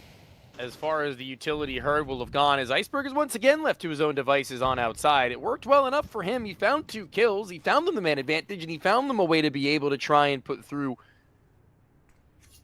with the successes that he had offered up to his other stars. Lucky yet to retrieve an AWP. The AK-47 seemingly treating him well enough. Fine and dandy. Cabby leading the charge towards the ramp with Becky to set a flash with Siphon to join up. The pack is now known. Jaquinho's rotated down. He's not been worried about this as he's half blinded. He's actually going to strike a little soon, but still attentive to the backside boxes, only slightly as Cabby. Mathios shows himself with all players hugging the wall. Your awareness means very little when you're as easy and free as you were in the last with 2 now turned to a triple. And Iceberg down through secret, but it will mean nothing that late lurk. A 40-second 1 versus 4 required, and a buy that will not be afforded to them without the plant, as Mathios wants the 4th, he'll find it. The fall through the doorway, the double. Swung open in hopes of trying to pull something back for the Wolves, will instead be shut right back into his face.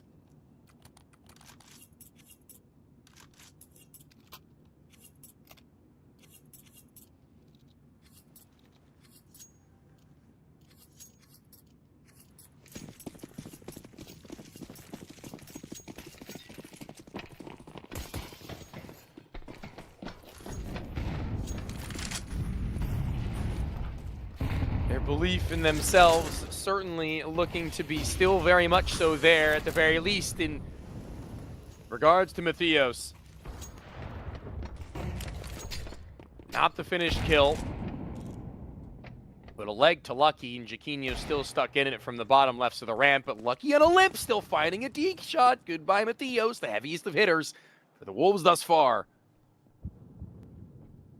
A good scalp to claim. Put it lightly.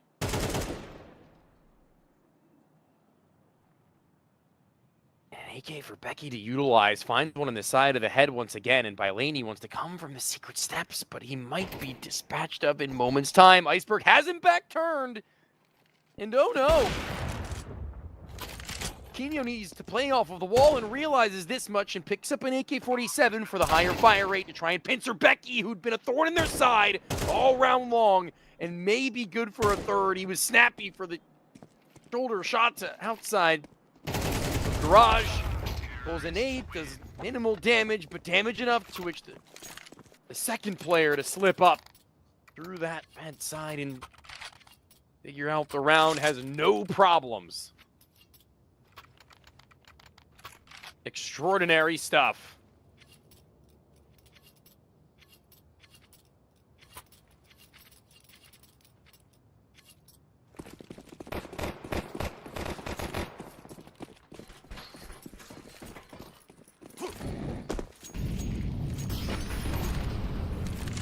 Excellent.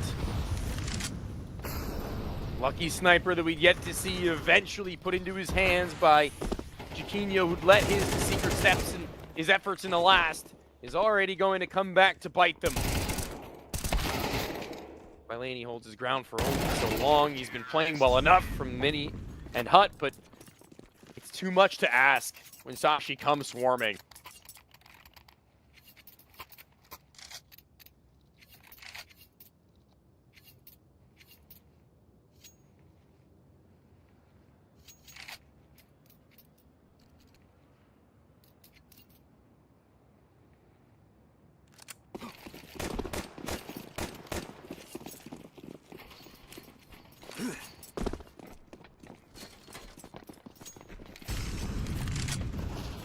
Pistols once more, and it has just been a deflated and sinking ship for the Wolves, as very little seems to be working for them.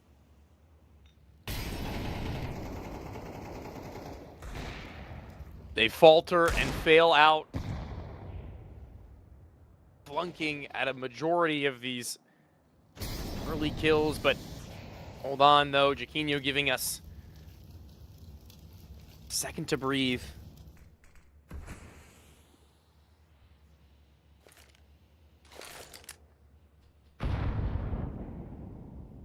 The Deagle keeps things at a standstill for a split second. Nothing set in stone just yet, but still very much so. Are we expecting things? But expectations can sometimes be deceiving and misleading. Good on Becky's shot, though, to hold the ground that had been looked to be impressioned. But not going to work out for him.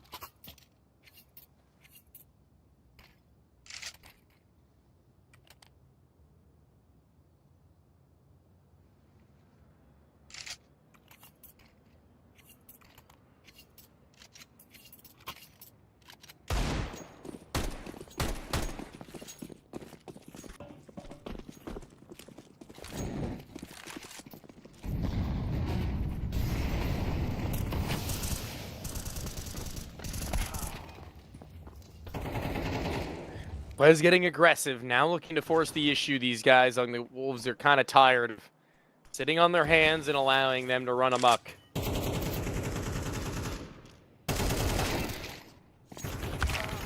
Forcing it even further beyond that in through Hot. Bailani finds yet another, but expunged not long through a spam on a thin enough wall. Still playing up against one themselves. Sashi with decisions. It's Lucky's op we'd seen previously make some magic happen, but back to the AK and back to square one. It's Tapeware's line they'll have to cross if they want to head down lower in the first place. They could bypass him. It is possible.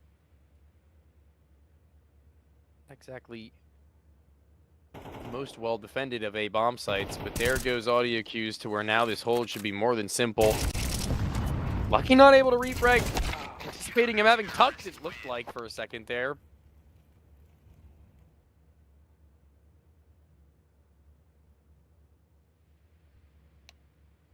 But that's the half at 9-3. And that's a Sashi lead demanding.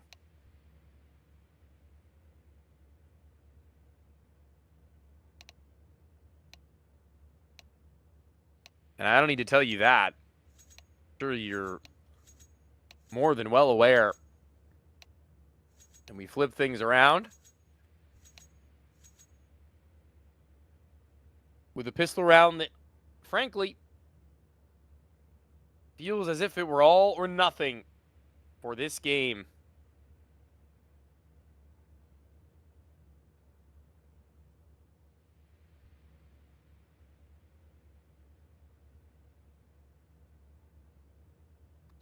We've come to know the expected shooters for Sashi, and they're certainly here. It's Iceberg in this map, at least, that's actually gone above and beyond that.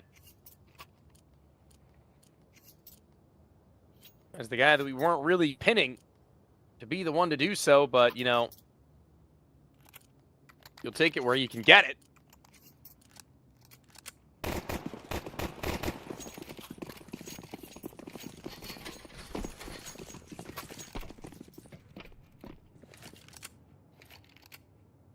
And this guy has been giving it. So, a good omen when the captain's shooting.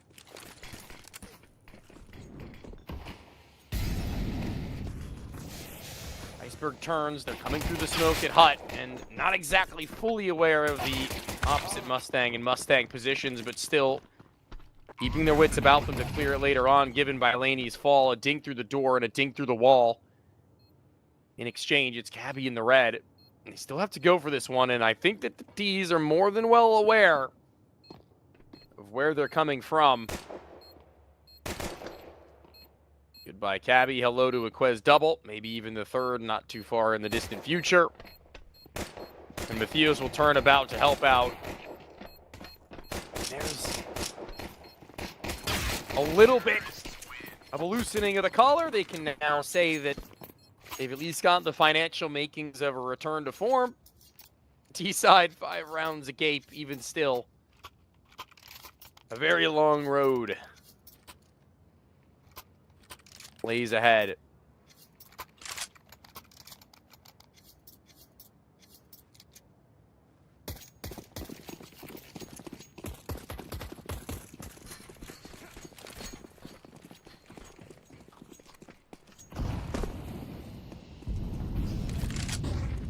Smokes for outside to be deployed, and Matthias swings prematurely, but that's fine. He actually spots the Mistrala stacking the USPs. What is this? At a range, the firing squad will do him in an AK for tapeware, but that's all information for the Wolves to say, yep, down B will go. Retrieval mission only for Galil now. Little do they know. It could have been expected, though. Like he gets through without a hitch. Tapeware once more, actually. T-side player caught off guard. Why are they going hunting to this degree? I can't imagine this round goes sour, but Quez, I mean, if he's overrun, they still have a player outside. He's got Chiquinho just above. He'll be put in his place. AK for Becky, no armor, aim punch a factor, swinging over top. Now they'll have to go for a stick soon. Planted for Astralis, a player down low. Bailey yet to expose. Becky more attent to the ramp, and Bailey will hold on to what is still an extraordinarily successful victory for what was only USPs and P250s. Good Lord.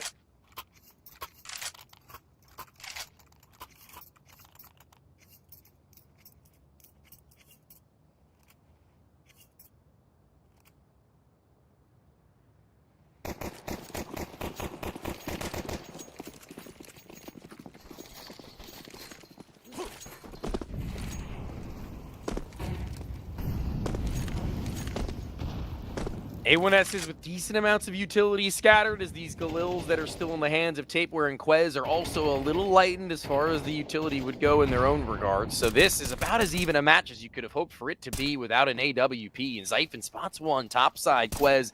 They'll lock horns soon enough, perhaps. Zyphon thinks better of it, instead distancing himself.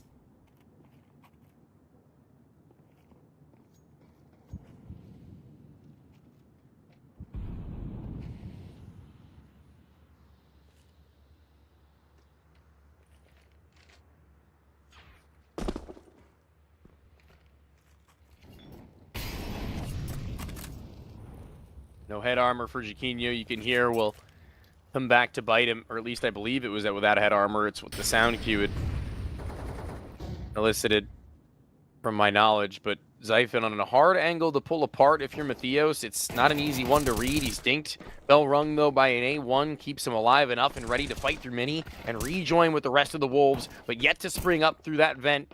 Here's Iceberg, and here's an absolutely flooded A site. And Sashi are ready for whatever is to come their way. It's Zyphon, who was deep in spawn previously, already having hot-footed over. Squaring Quez with one apiece and one a pick from high and low. It's hidden from the close side box. And Heaven from Cabby makes no short work of the last. There's double digits.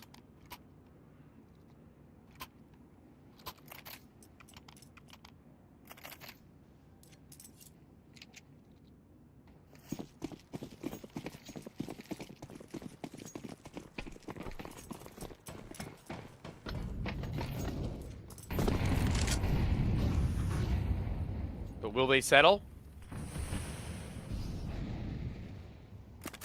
I'm not sure.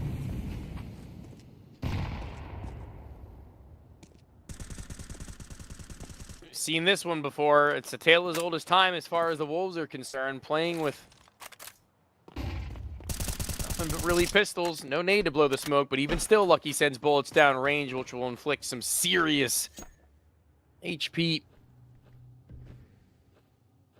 reduction. Iceberg, a nade could finish either Tapeware or Quez, and there it goes, and boom! There goes damage even further beyond. Yet to see your kill, but the SMG should very well make quick work of the rest, let alone the rifles at a distance. And the bomb is let to the ground. Chiquinho's still a single door, and Bailani is still up top. A walkout will be met with an empty A site. Nothing to utilize with it, or maybe not so empty after all. Becky just above exposes himself. It makes it look all the easier.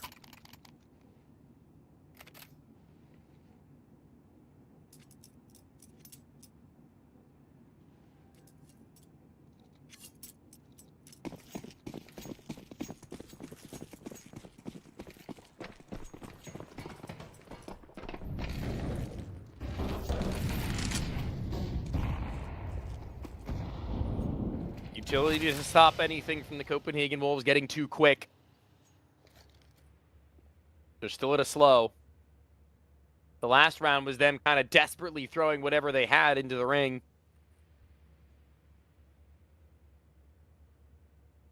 And this one is their actual save playing up against Map and Series Point in the next, with AKs to try and defend it.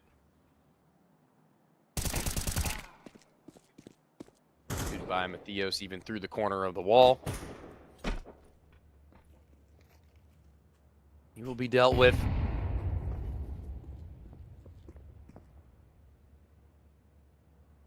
No problemo there.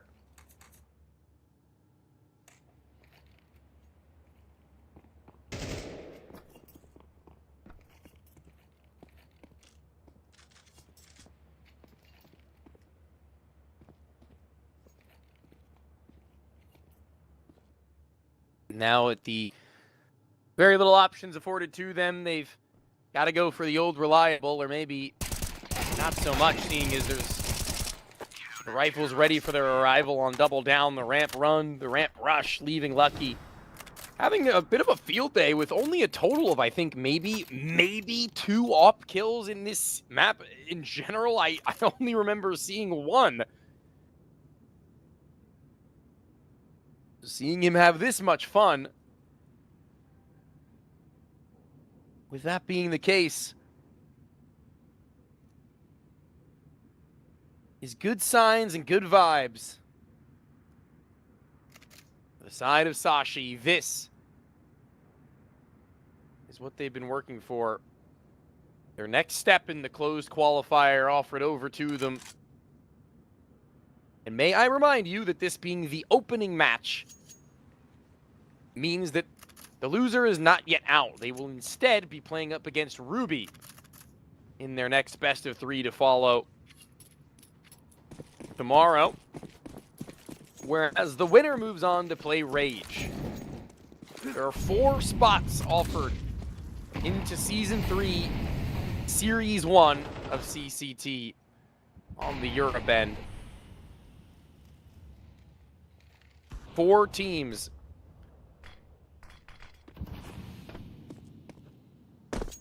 have their shot through. And there's Lucky's op, finally. Not that they, again, have really needed it, but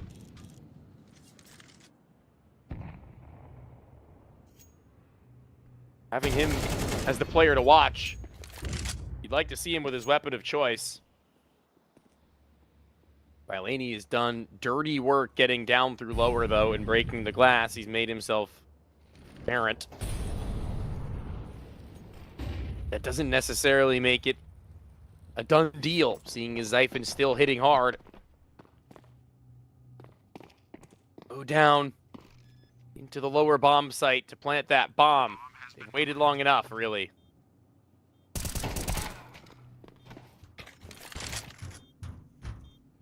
Goodbye to the first on recovery. Zyphon starting to look like a man unleashed.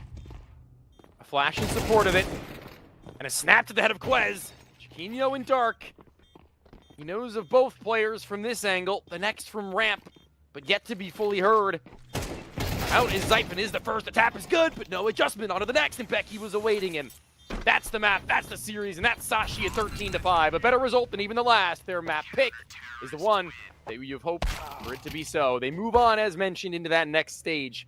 They move on into the next. The winner's match.